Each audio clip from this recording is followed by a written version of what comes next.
Hi guys and welcome back to our channel reveal GK. Now ये आपका lecture number 17 होने वाला है हमारे यहाँ पे रेलवे एग्जाम्स की जो पीवाईक्यू सीरीज चल रही है उसका। अगर आपने पिछले लेक्चर्स नहीं देख रखे हैं तो प्लेलिस्ट का लिंक मैंने डिस्क्रिप्शन में दे रखा है, वहां जाके आप जरूर देख लेना।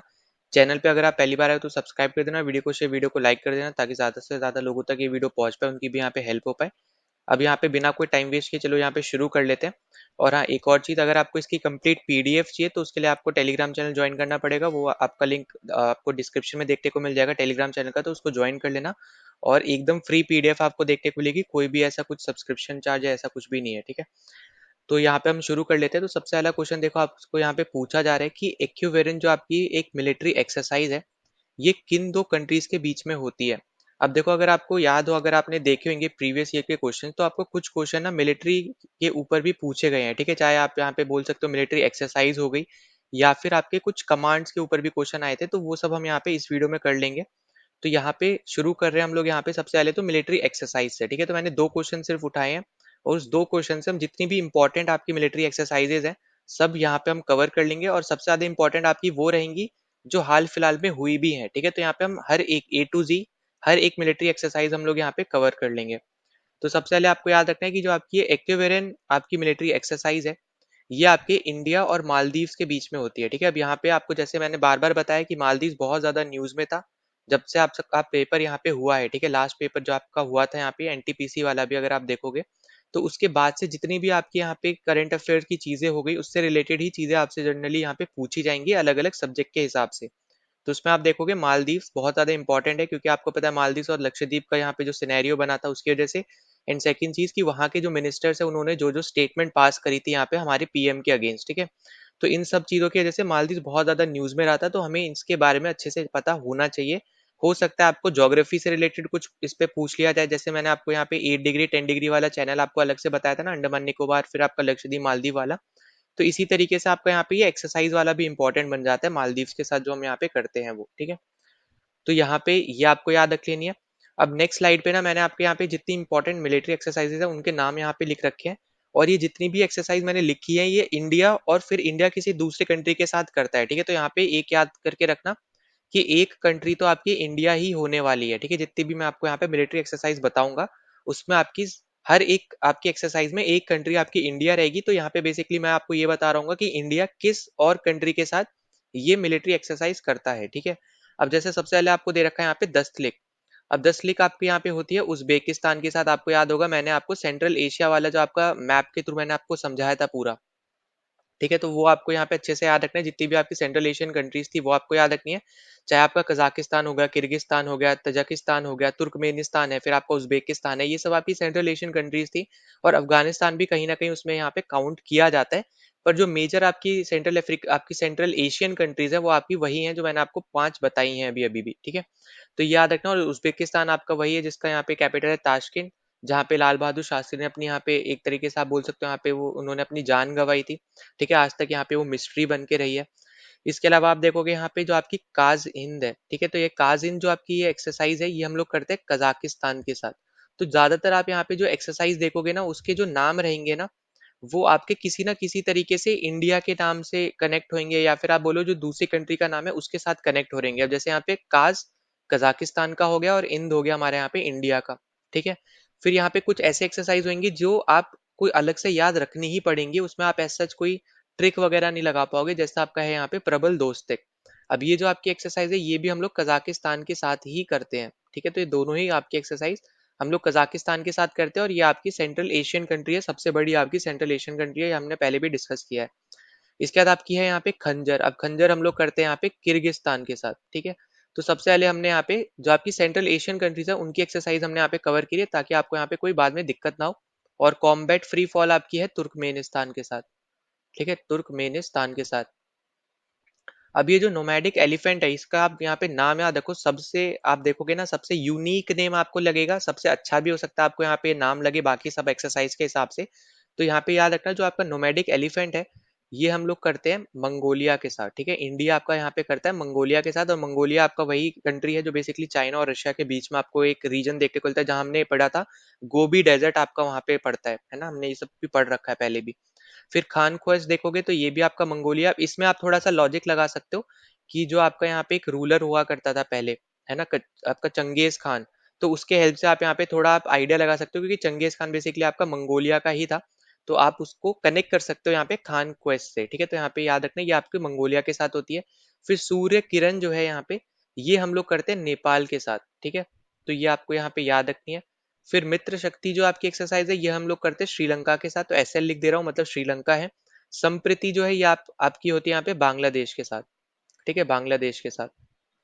तो यहाँ पे जितनी अपनी नेबरिंग कंट्रीज है ना, इनके बारे में भी आपको अच्छे से पता होना चाहिए। चाहे आप नेपाल का ले लो, ठीक है। अब चाइना के साथ भी हम लोग यहाँ पे हैंड इन हैंड करते थे, पर अभी के टाइम में आप देखोगे तो वो एक्सरसाइज नहीं करी जाती है, ठीक है, क्योंकि आपको पता है जो आपके टेंशन है यहाँ पे बॉर्डर टेंशन की वजह से, वो अभी हाल फिलहाल में ऐसा एक्सरसाइज नहीं होती है। वरना हम चाइना के साथ भी पहले हैंड इन हैंड करके आपकी एक एक्सरसाइज होती थी, वो हम यहाँ पे करा करते थे, ठीक।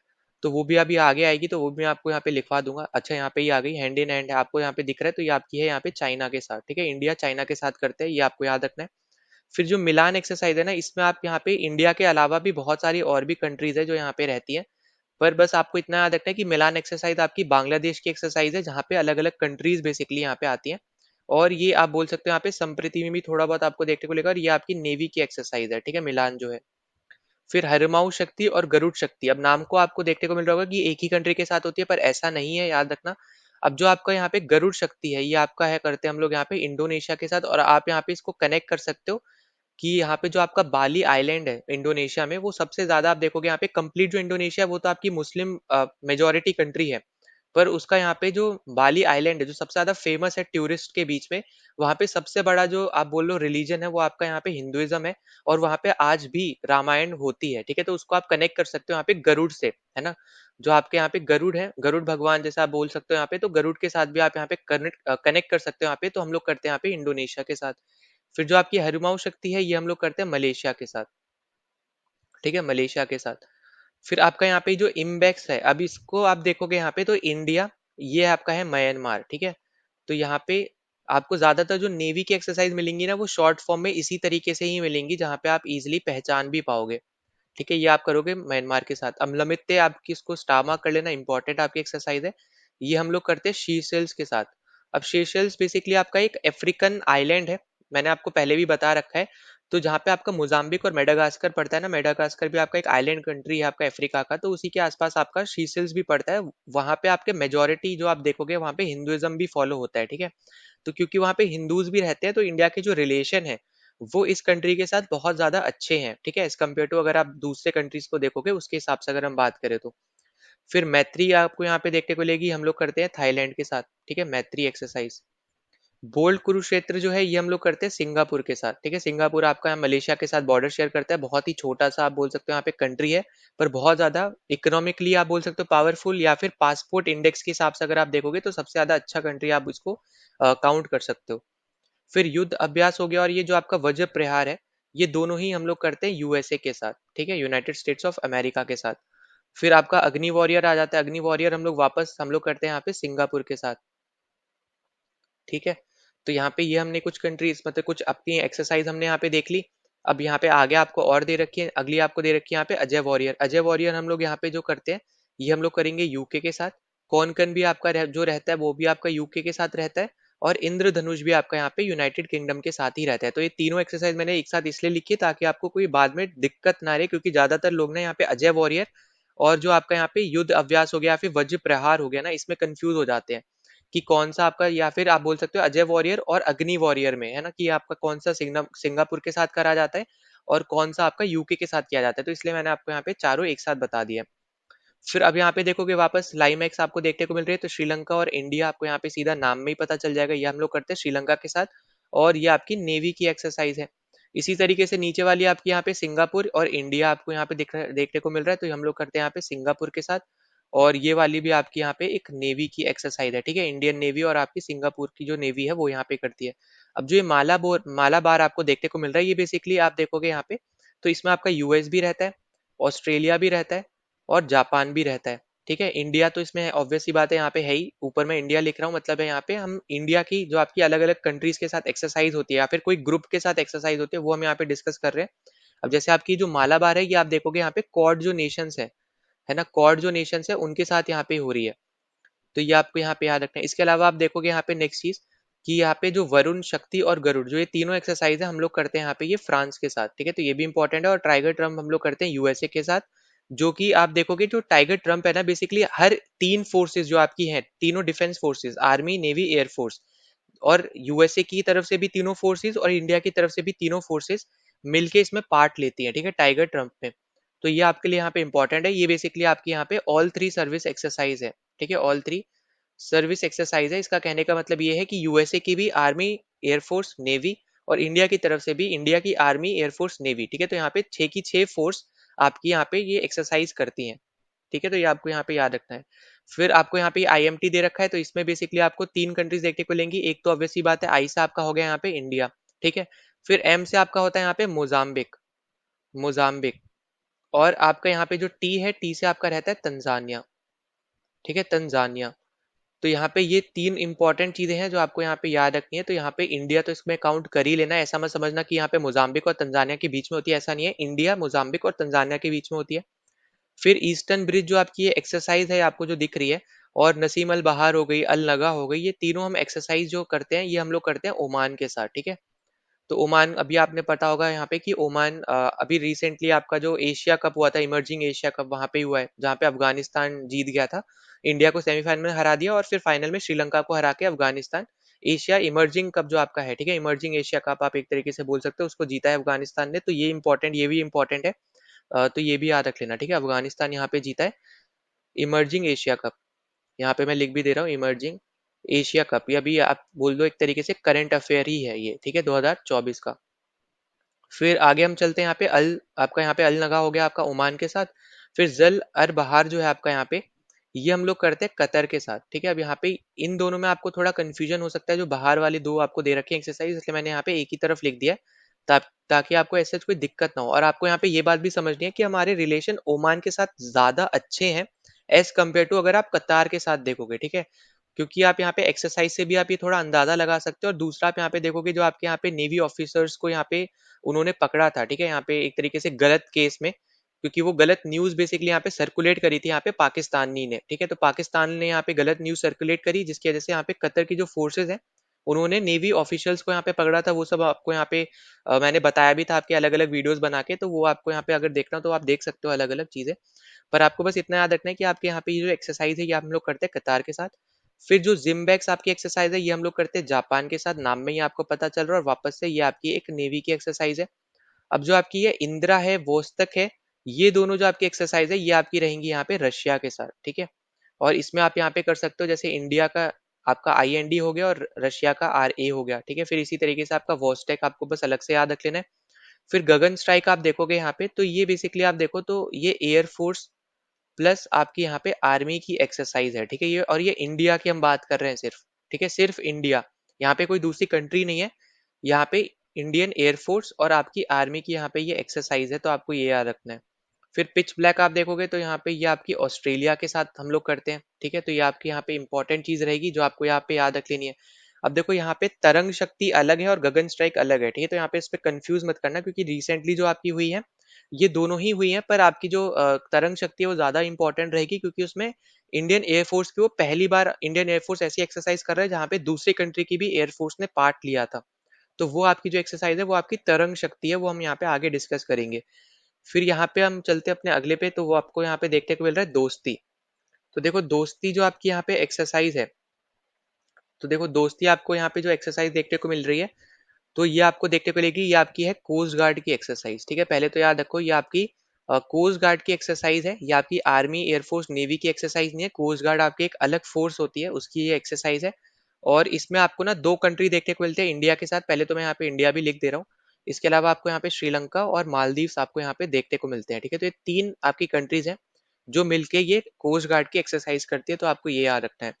फिर उसके बाद आपको यहाँ पे, अब ये आपका है सेकंड क्वेश्चन, ठीक है, आपका फर्स्ट क्वेश्चन नहीं है, ये आपका है अब यहाँ पे सेकंड क्वेश्चन। तो सेकंड क्वेश्चन आपको बोल रहा है कि जो आपका वीर गार्जियन है ये आपकी कौन से कंट्रीज के बीच में होती है। तो देखो अगर आपको यहाँ पे याद हो, तो यहाँ पे अगर हमने नहीं किया है, ठीक है, अभी तक हमने नहीं किया, तो यहाँ पे मैं बता दे रहा हूँ। तो ये आपकी जितनी भी गार्जियन से रिलेटेड आपकी ये आएगी ना, गार्जियन आप इसको कीवर्ड के तौर पे याद रख लो। ये आप हम लोग करते हैं इंडिया के, मतलब इंडिया करता है बेसिकली यहाँ पे जापान के साथ, ठीक है। तो यहाँ पे जो गार्जियन आपका कीवर्ड रहेगा चाहे आप वीर गार्जियन की बात करो या फिर धर्म गार्जियन की बात करो, ठीक है। तो हम लोग यहाँ पे जो गार्जियन आपको एक तरीके से बोल लो, ये कीवर्ड है, ये हम लोग करेंगे हमेशा यहाँ पे जापान के साथ।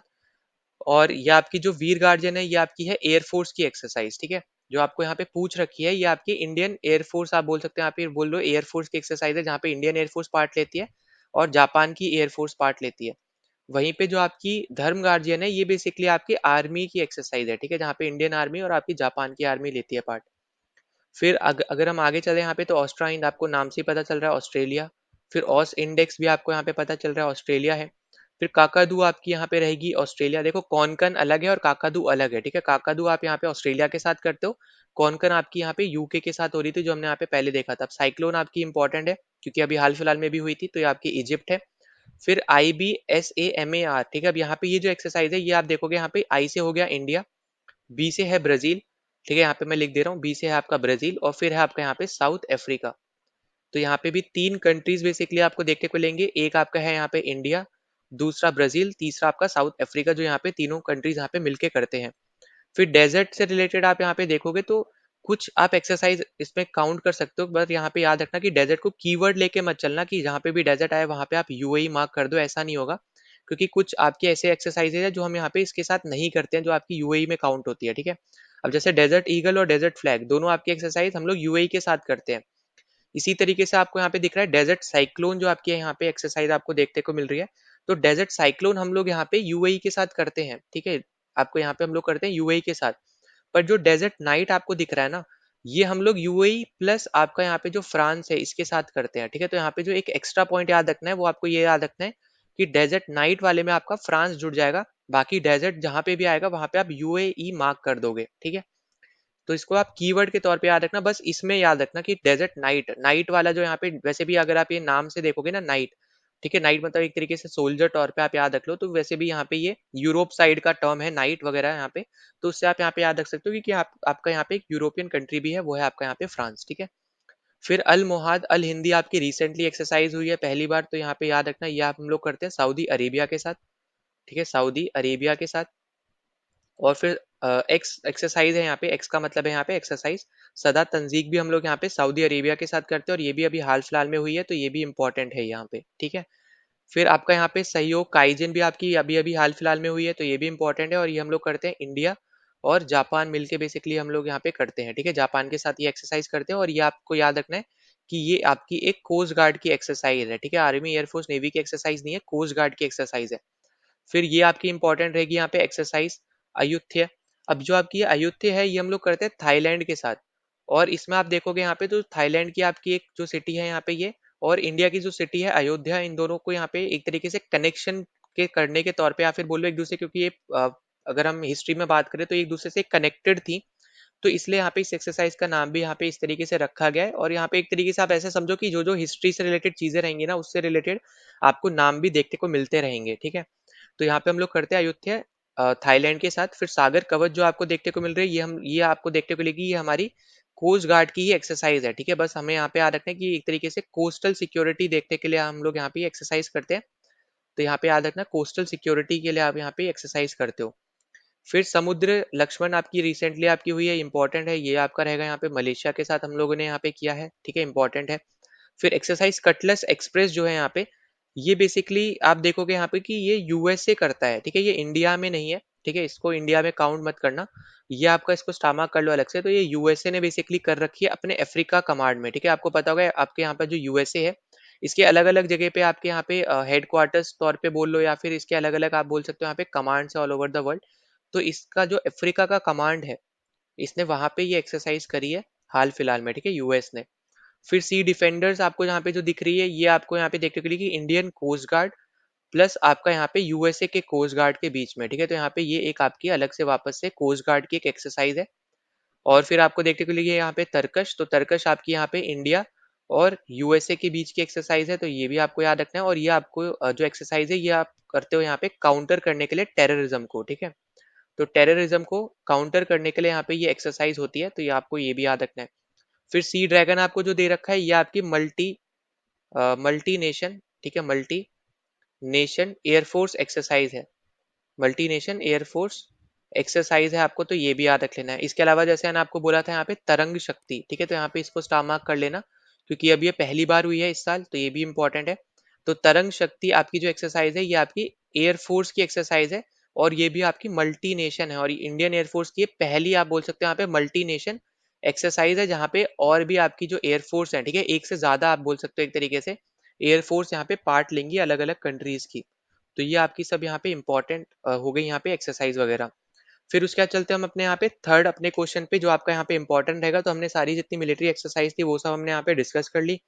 अब जो आपको थर्ड क्वेश्चन पूछा जा रहा है, थर्ड क्वेश्चन में आपसे पूछ रहा है कि आपको जो डेज के ऊपर क्वेश्चन बेसिकली पूछा जा रहा है कि वर्ल्ड लाइफ जो आपका डे है, ठीक है, वर्ल्ड वर्ल्ड लाइफ डे, ये आप कब मनाते हो, ठीक है। तो ईयर बेसिकली आपसे पूछा जा रहा है, तो याद रखना है आपको यहाँ पे कि जो आपका वर्ल्ड लाइफ डे है, ठीक है, ये हम लोग कब मनाएंगे, तो ये हम लोग मनाते हैं बेसिकली यहाँ पे 3rd आपके मार्च को, ठीक है। तो 3rd आपका यहाँ पे क्या हो जाएगा, यहाँ पे राइट आंसर हो जाएगा। तो आपको यहाँ पे ये इंपॉर्टेंट है, तो प्लीज इसको बिल्कुल भी नहीं भूलना है, ठीक है। और डांसेस वगैरह यहाँ पे हम आगे कवर कर लेंगे। आपके यहाँ पे कुछ लोगों के यहाँ पे जो कमेंट्स वगैरह यहाँ पे आ रहे थे डांस से रिलेटेड भी, तो वो हम यहाँ पे आगे कवर कर लेंगे। पर अभी के लिए यहाँ पे बस इतना याद रखो कि जो आपके क्लासिकल डांस वगैरह थे वो हमने यहाँ पे कवर ऑलरेडी हमने कर लिए, क्लासिकल लैंग्वेजेस भी वगैरह हमने यहाँ पे कवर कर लिए। और कुछ जो आपकी थोड़ी बहुत चीजें रह गई हैं, क्योंकि आपका यहाँ पे 17th लेक्चर है, 3 लेक्चर आपके और हैं यहाँ पे, क्योंकि 20 तक आपके यहाँ पे क्लासेस है, ठीक है। 20 लेक्चर तक हम लोग यहाँ पे इसको करेंगे। बाकी आपको यहाँ पे जितनी चीजें हमने यहाँ पे मैक्सिमम कवर कर रखी हैं, तो वो आप यहाँ पे जरूर देख लेना। अब जैसे हमने यहाँ पे डिस्कस किया, ये आपको देखने को मिलेगा यहाँ पे वर्ल्ड वाइल्ड लाइफ डे जो है, ये आपका होता है यहाँ पे 3rd मार्च को, ठीक है। तो आपका पहला ऑप्शन जो हो जाएगा यहाँ पे एकदम करेक्ट हो जाएगा। अब इसके अलावा ना कुछ और इंपॉर्टेंट चीजें वो आपको यहाँ पे याद रखनी है। इसी तरीके से ना आपका एक होता है वर्ल्ड वाटर डे, ठीक है, वर्ल्ड वाटर डे आपका एक होता है, ये आप याद रख लो। ये हम लोग मनाते हैं 22 मार्च को, तो ये इंपॉर्टेंट रहेगा। इसके अलावा फिर आपका यहाँ पे एक इंटरनेशनल डे ऑफ फॉरेस्ट होता है, इंटरनेशनल डे ऑफ फॉरेस्ट आपका यहाँ पे होता है, तो ये भी आप याद रख लो, क्योंकि आपको ऐसे टाइप के क्वेश्चन ज्यादा आएंगे। तो ये आपका होता है यहाँ पे 21 मार्च को, ठीक है। तो ये आपके यहाँ पे मार्च वाली इंपॉर्टेंट चीजें हैं। और इंटरनेशनल वुमेन्स डे आपका यहाँ पे एक होता है, ये भी इंपॉर्टेंट है। तो वुमेन्स डे जो आपका यहाँ पे होता है, ये आप मनाते हो 8 मार्च को, ठीक है। तो ये आपके यहाँ पे कुछ मार्च के इंपॉर्टेंट डेट्स वगैरह हो गए। इसके अलावा अगर हम बात करें यहाँ पे वर्ल्ड कैंसर डे की, वर्ल्ड कैंसर डे की, तो ये हम लोग मनाते हैं 4 फरवरी को, तो ये आपको यहाँ पे याद रख लेना है। इसके अलावा आपको यहाँ पे वर्ल्ड रेडियो डे भी मनाते हो, ठीक है, वर्ल्ड रेडियो डे हम लोग यहाँ पे मनाते हैं 13 फरवरी को, 13 फरवरी को हम लोग यहाँ पे मनाते हैं। फिर नेशनल साइंस डे हम लोग यहाँ पे मनाते हैं 28 फरवरी को, national science day, national science day हम लोग यहाँ पे मनाते हैं 28 फरवरी को। तो यहाँ पे ये भी इंपॉर्टेंट है, तो इसको भी बिल्कुल नहीं भूलना। और ये बेसिकली यहाँ पे मनाते हैं हम लोग, जो सीवी रमन थे उन्होंने जो डिस्कवरी करी थी ना रमन इफेक्ट की, तो उसी के डिस्कवरी पे बेसिकली आप देखोगे यहाँ पे इसको मनाया जाता है, ठीक है। तो यहाँ पे ये भी इंपॉर्टेंट है, तो याद रख लेना सीवी रमन की जो डिस्कवरी थी रमन इफेक्ट नाम से, जो हमने पहले भी डिस्कस कर रखी है, तो उसी के तौर पे बेसिकली हम लोग यहाँ पे नेशनल साइंस डे भी यहाँ पे हम मनाते हैं। अब यहाँ पे एक और इम्पॉर्टेंट है, वो हम लोग मनाते हैं 2 फेब को, और ये आपके बहुत से एग्जाम में भी आ रखा है। ये आपका है यहाँ पे वर्ल्ड वाइल्ड, आपका यहाँ पे वर्ल्ड वेटलैंड डे, ठीक है, वर्ल्ड वेटलैंड डे हम लोग यहाँ पे मनाते हैं। इसी तरीके से आपका यहाँ पे जैसे कोस्ट गार्ड, अभी हमने यहाँ पे थोड़ी देर पहले डिस्कस किया ना, जो आपकी मिलिट्री एक्सरसाइजेस थी उसमें कोस्ट गार्ड की एक्सरसाइज हमने डिस्कस की, तो 1 फरवरी को हम लोग ये मनाते हैं यहाँ पे वर्ल्ड कोस्ट गार्ड डे, ठीक है, वर्ल्ड वर्ल्ड बोल रहा हूँ यहाँ पे इंडियन कोस्ट गार्ड डे, ठीक है। यहाँ पे एक सेकेंड रुको, यहाँ पे 1 फरवरी को हम लोग यहाँ पे मनाते हैं Indian coast guard, coast guard day, ठीक है। तो यहाँ पे ये सब आपकी इंपॉर्टेंट हो गई फरवरी से, तो यहाँ पे ये सब इंपॉर्टेंट है, याद रख लेना। इसके अलावा देखो यहाँ पे अब 15 अगस्त, 26 जनवरी, ये तो आपके यहाँ पे बहुत ज्यादा बेसिक सी चीजें हैं, ये आपको पता होनी चाहिए, ठीक है। पर इसके अलावा आपके यहाँ पे कुछ और इंपॉर्टेंट है, वो हम यहाँ पे देख लेते हैं। जैसे आपका यहाँ पे 10th ऑफ जनवरी है जैसे, तो 10th ऑफ जनवरी को हम लोग मनाते हैं world Hindi day, world Hindi day. फिर 12th ऑफ जनवरी को हम लोग यहाँ पे मनाते हैं नेशनल यूथ डे, ठीक है, नेशनल यूथ डे, ये भी एक इम्पॉर्टेंट आपका यहाँ पे डे है। फिर आपके यहाँ पे कुछ ना आर्मी से रिलेटेड, आप फिर आप बोल सकते हो यहाँ पे एयरफोर्स से, एयरफोर्स बोल रहे हैं यहाँ पे, आर्म फोर्सेस से रिलेटेड इंपॉर्टेंट डेज है। जैसे आपका 14th ऑफ जनवरी जो है, इसको हम लोग बोलते हैं यहाँ पे आर्म्ड फोर्सेस वेटरन्स डे, ठीक है, आर्म फोर्सेस वेटरन्स डे, ये आपको याद रखना है। फिर आपका यहाँ पे 15th ऑफ जनवरी जो है, ये आपका इंपॉर्टेंट है, ये आपका बेसिकली है इंडियन आर्मी डे। ठीक है, ये आपको मैंने शायद पहले भी बता रखा है। आपके एयरफोर्स डे हम लोग कब मनाते हैं, आपका नेवी डे हम लोग कब मनाते हैं, तो उस तौर पे आपको यहाँ पे ये भी याद रखना है। तो आपका यहाँ पे इंडियन आर्मी डे आपका रहेगा यहाँ पे 15 जनवरी को, तो ये इंपॉर्टेंट रहेगा। इसके अलावा मैं आपको ऑलरेडी 9 जनवरी बता चुका हूँ, यहाँ पे प्रवासी भारतीय दिवस जो हम लोग मनाते हैं, नॉन रेसिडेंट्स आपके जो इंडियन डे बेसिकली हम जिसको बोलते हैं, तो वो अब मैं यहाँ पे बता नहीं रहा हूँ, मतलब लिख नहीं रहा हूँ, बता तो मैं ऑलरेडी आपको चुका हूँ। 9 जनवरी को हम लोग बनाते हैं, तो वो याद रख लेना आपको यहाँ पे। ठीक है, इसके अलावा आप देखोगे यहाँ पे अर्थ डे हम लोग मनाते हैं 22 अप्रैल को। 22 अप्रैल को हम लोग यहाँ पे मनाते हैं अर्थ डे। ठीक है, तो ये भी आपको यहाँ पे याद रख लेना है। इसके अलावा आपको यहाँ पे याद रखना है 7 अप्रैल का दिन आपको यहाँ पे याद रखना है, वो आपको हम लोग यहाँ पे मनाते हैं वर्ल्ड हेल्थ डे। ठीक है, वर्ल्ड हेल्थ डे आपका यहाँ पे एक इंपॉर्टेंट रहेगा अप्रैल के तौर पे अगर हम यहाँ पे बात करें। तो अभी तक हमने यहाँ पे जनवरी, फरवरी, मार्च और अप्रैल के आपके यहाँ पे जो इंपॉर्टेंट चीज़ है वो हमने यहाँ पे डिस्कस की, और अप्रैल से आपका यहाँ पे एक और आ जाता है, वो है आपका यहाँ पे 25 अप्रैल। 25 अप्रैल, और ये आपको देखने को मिलेगा यहाँ पे world malaria day, world malaria day.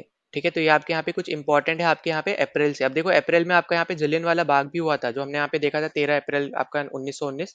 तो वो मैं यहाँ पे नहीं लिख रहा हूँ, पर वो ऑलरेडी आपको मैं डेट बता चुका हूँ। ठीक है, तो वो आप यहाँ पे ये मत समझना कि वो नहीं आएगा, वो भी पूछा जा सकता है।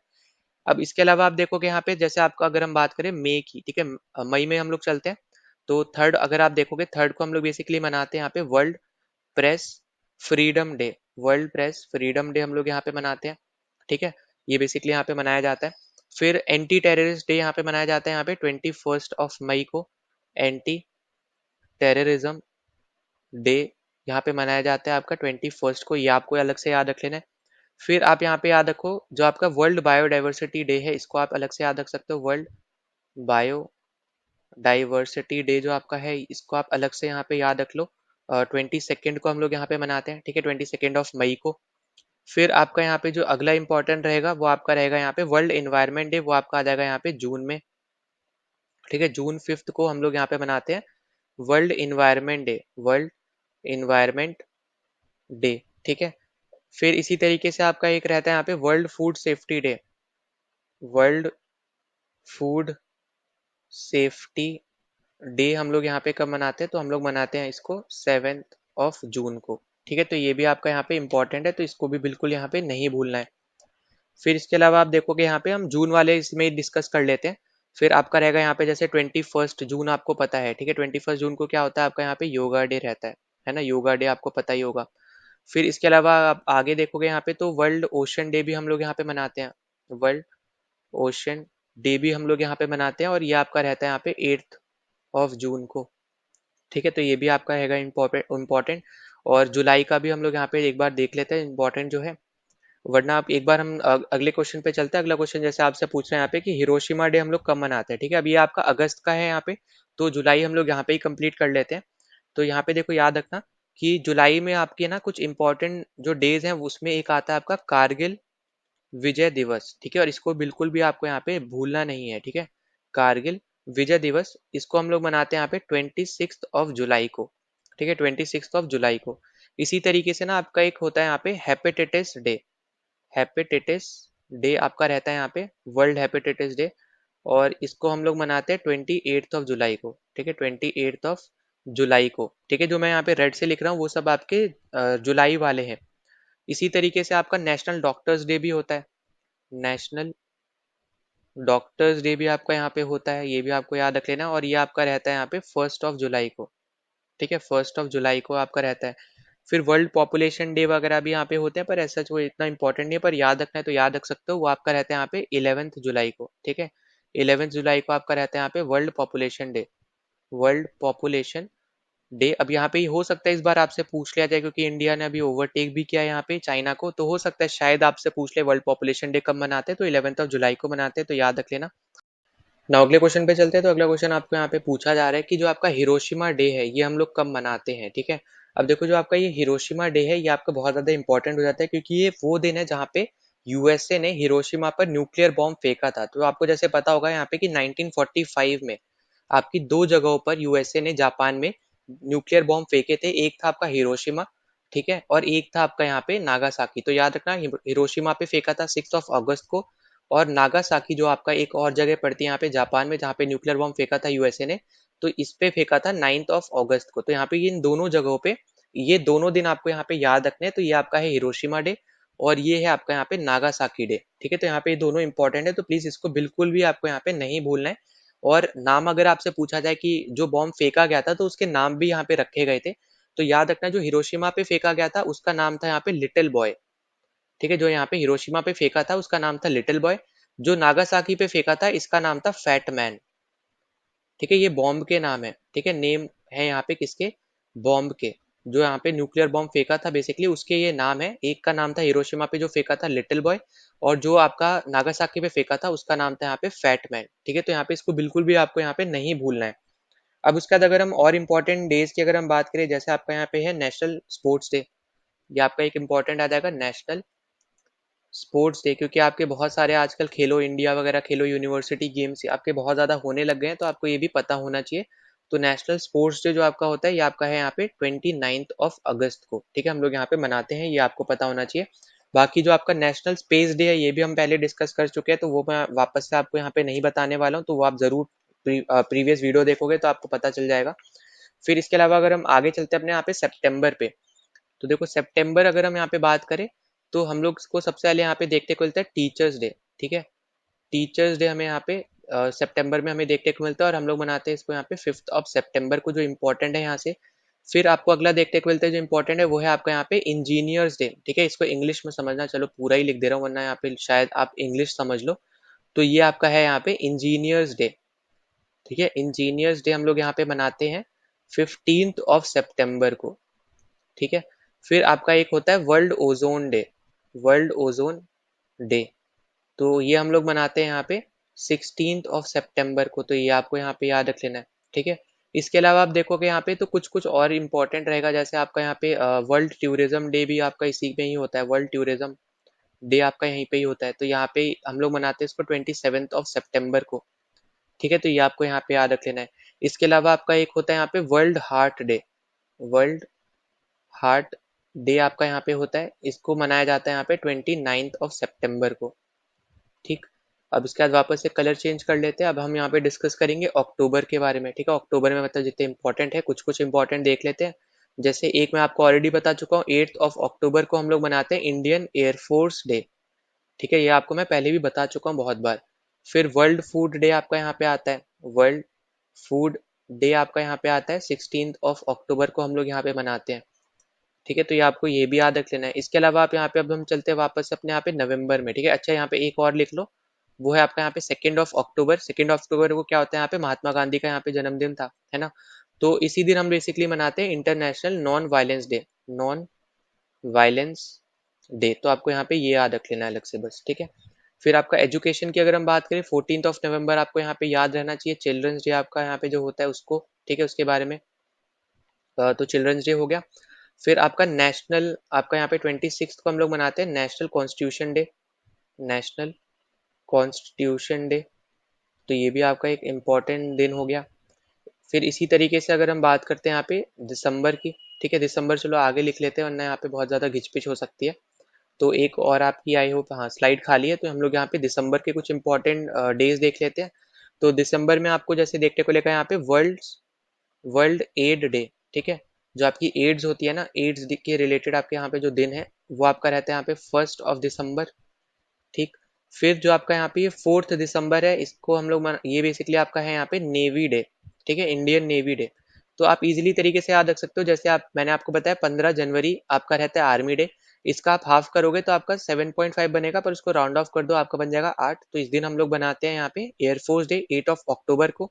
फिर इसका और आधा और कर दो यहाँ पे तो बन जाएगा 4। तो 4 दिसंबर, बस आपको अलग से दिसंबर याद रख लेना है, वो आपका रहेगा यहाँ पे नेवी डे। ठीक है, तो डेट आप याद रख सकते हो शॉर्ट ट्रिक से, इस वाली शॉर्ट ट्रिक से।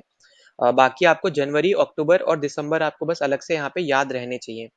ठीक है, इसी तरीके से आपका यहाँ पे जो 7th है, इस पे हम लोग मनाते हैं यहाँ पे आर्म्ड फोर्सेस फ्लैग डे। ठीक है, तो यहाँ पे आपके अलग अलग है, जैसे आपका यहाँ पे 15th और 14th अलग था ना, 14 वाला वेटरन से रिलेटेड था, उसी तरीके से 7 दिसंबर आपका अलग है। 7 दिसंबर आपका है यहाँ पे आर्म फोर्सेस फ्लैग डे। फिर अगला यहाँ पे जो बहुत ज्यादा यहाँ पे पूछा जाता है वो है आपका यहाँ पे 10th ऑफ दिसंबर, और ये आपका पड़ता है यहाँ पे ह्यूमन राइट्स डे, ठीक है। ये आपका बहुत ज़्यादा इंपॉर्टेंट है, इसको जितना स्टार मार्क करोगे उतना ज़्यादा अच्छा रहेगा आपके लिए, ताकि आप भूलो ना। तो ह्यूमन राइट्स डे आपका यहाँ पे 10th ऑफ दिसंबर को यहाँ पे मनाया जाता है, ये आपको याद रखना है। फिर आपका 16th ऑफ दिसंबर याद रखना है, इस दिन हम लोग मनाते हैं विजय दिवस, ठीक है, विजय दिवस। कारगिल विजय अलग है और ये आपका विजय दिवस ये अलग है, ठीक है। तो यहाँ पे इनको कंफ्यूज मत करना, सेम मत समझ लेना। तो यहाँ पे ये आपके कुछ बहुत ज़्यादा ही इम्पोर्टेंट जो आपके हो गए, एक तरीके से आप बोल सकते हो डेज हो गए।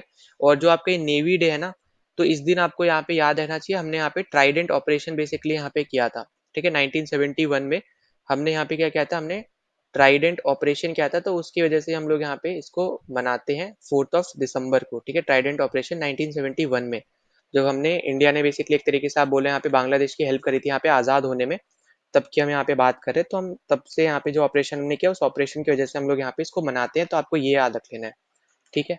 तो ये आपका यहाँ पे इंपॉर्टेंट हो गया, ये सब आपके डेज थे जो हमने यहाँ पे डिस्कस किए। बहुत थोड़े से ही दिन बताए, क्योंकि ऐसे तो बहुत सारे दिन हो जाएंगे इंपॉर्टेंट, पर इतने एटलीस्ट आपको यहाँ पे पता होने चाहिए। फिर उसके बाद हम चलते हैं अपने यहाँ पे फिफ्थ क्वेश्चन पे। तो फिफ्थ क्वेश्चन आपको यहाँ पे बोल रखा है यहाँ पे कि जो आपका वियना कन्वेंशन है, तो बेसिकली अब ये आपका जो टॉपिक है, ये आपका है यहाँ पे इंपॉर्टेंट ट्रीटीज और एग्रीमेंट से रिलेटेड। और यहाँ पे आपको जो पूछा जा रहा है वो आपसे पूछ रहे हैं यहाँ पे वियना कन्वेंशन जो है वो किस लिए आपका साइन हुआ है कंट्रीज के बीच में, ठीक है। अब यहाँ पे एक दो तीन ऐसे कंट्रीज नहीं है, यहाँ पे बहुत ज्यादा कंट्रीज ने यहाँ पे मिलके इसको साइन किया है।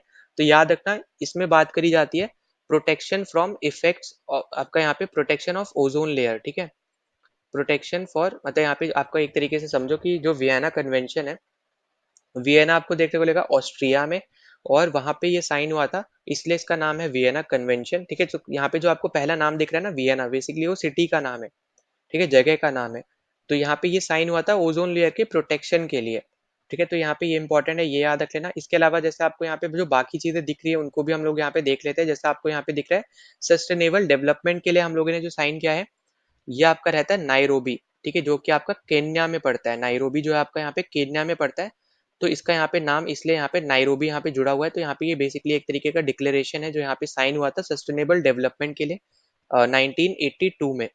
और जो आपका ये वियना कन्वेंशन है ये आपका साइन हुआ है 1985 में, ठीक है।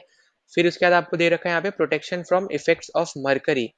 तो यहाँ पे जो आपको ये दे रखा है यहाँ पे protection for effects of mercury वाला चीज, तो इससे पहले अगर आपको यहाँ पे याद रखना है यहाँ पे कि कुछ कुछ ना ऐसी आपकी इंपॉर्टेंट चीजें, जैसे ऑर्गेनिक पोल्यूटेंट से आपको यहाँ पे बचाना है, इस तरीके से जो चीजें हैं वो भी आपको यहाँ पे पूछा जाता है। तो यहाँ पे याद रखना है जो आपका protection from effects of mercury है, ये आपका है बेसिकली यहाँ पे मीना माटा, मीना माटा कन्वेंशन, मीना माटा कन्वेंशन। अब यहाँ पे जो मीना माटा है ये एक डिजीज का नाम है, ठीक है। मीना माटा अब यहाँ पे जगह नहीं है, आपका ये डिजीज का नाम है एक तरीके से। तो जो आपके मरकरी के इफेक्ट्स है ना उससे प्रोटेक्ट करने के लिए ये कन्वेंशन यहाँ पे साइन हुआ था आपकी कंट्रीज के बीच में। फिर ग्रीन हाउसेस गैसेस को यहाँ पे रिड्यूस करने के लिए साइन हुआ है आपका यहाँ पे क्योटो प्रोटोकॉल, ठीक है, क्योटो प्रोटोकॉल। अब क्योटो यहाँ पे एक जगह का नाम है, याद रखना 1997 में आपका साइन हुआ है यहाँ पे ये। तो जितने यहाँ पे ईयर बता रहा हूँ वो आपको इंपॉर्टेंट है, बस वही इतने यहाँ पे याद रख लेने। इसके अलावा आप देखोगे यहाँ पे कि एक आपका साइन हुआ है जो बहुत इंपॉर्टेंट है ना, सिर्फ हम वही डिस्कस करेंगे, ज्यादा हर एक चीज डिस्कस नहीं करेंगे। तो आपका यहाँ पे एक आ जाता है रोटरडैम कन्वेंशन, रोटरडैम कन्वेंशन, और ये आपका साइन हुआ है 1998 में।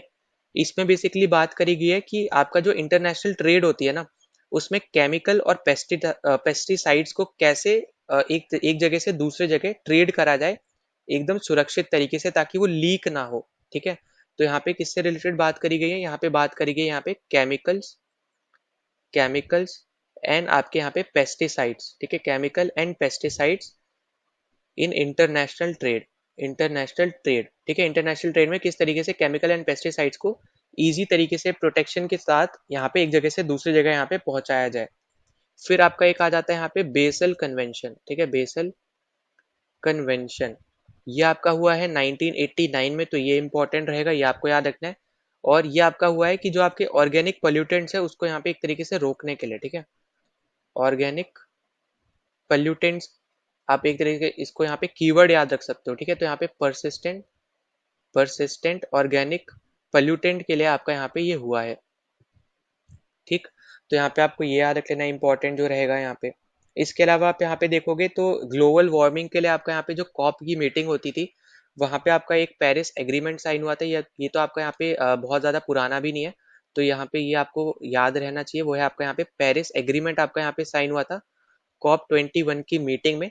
और ये किससे रिलेटेड है, तो ये आपका यहाँ पे ग्लोबल वार्मिंग से रिलेटेड है।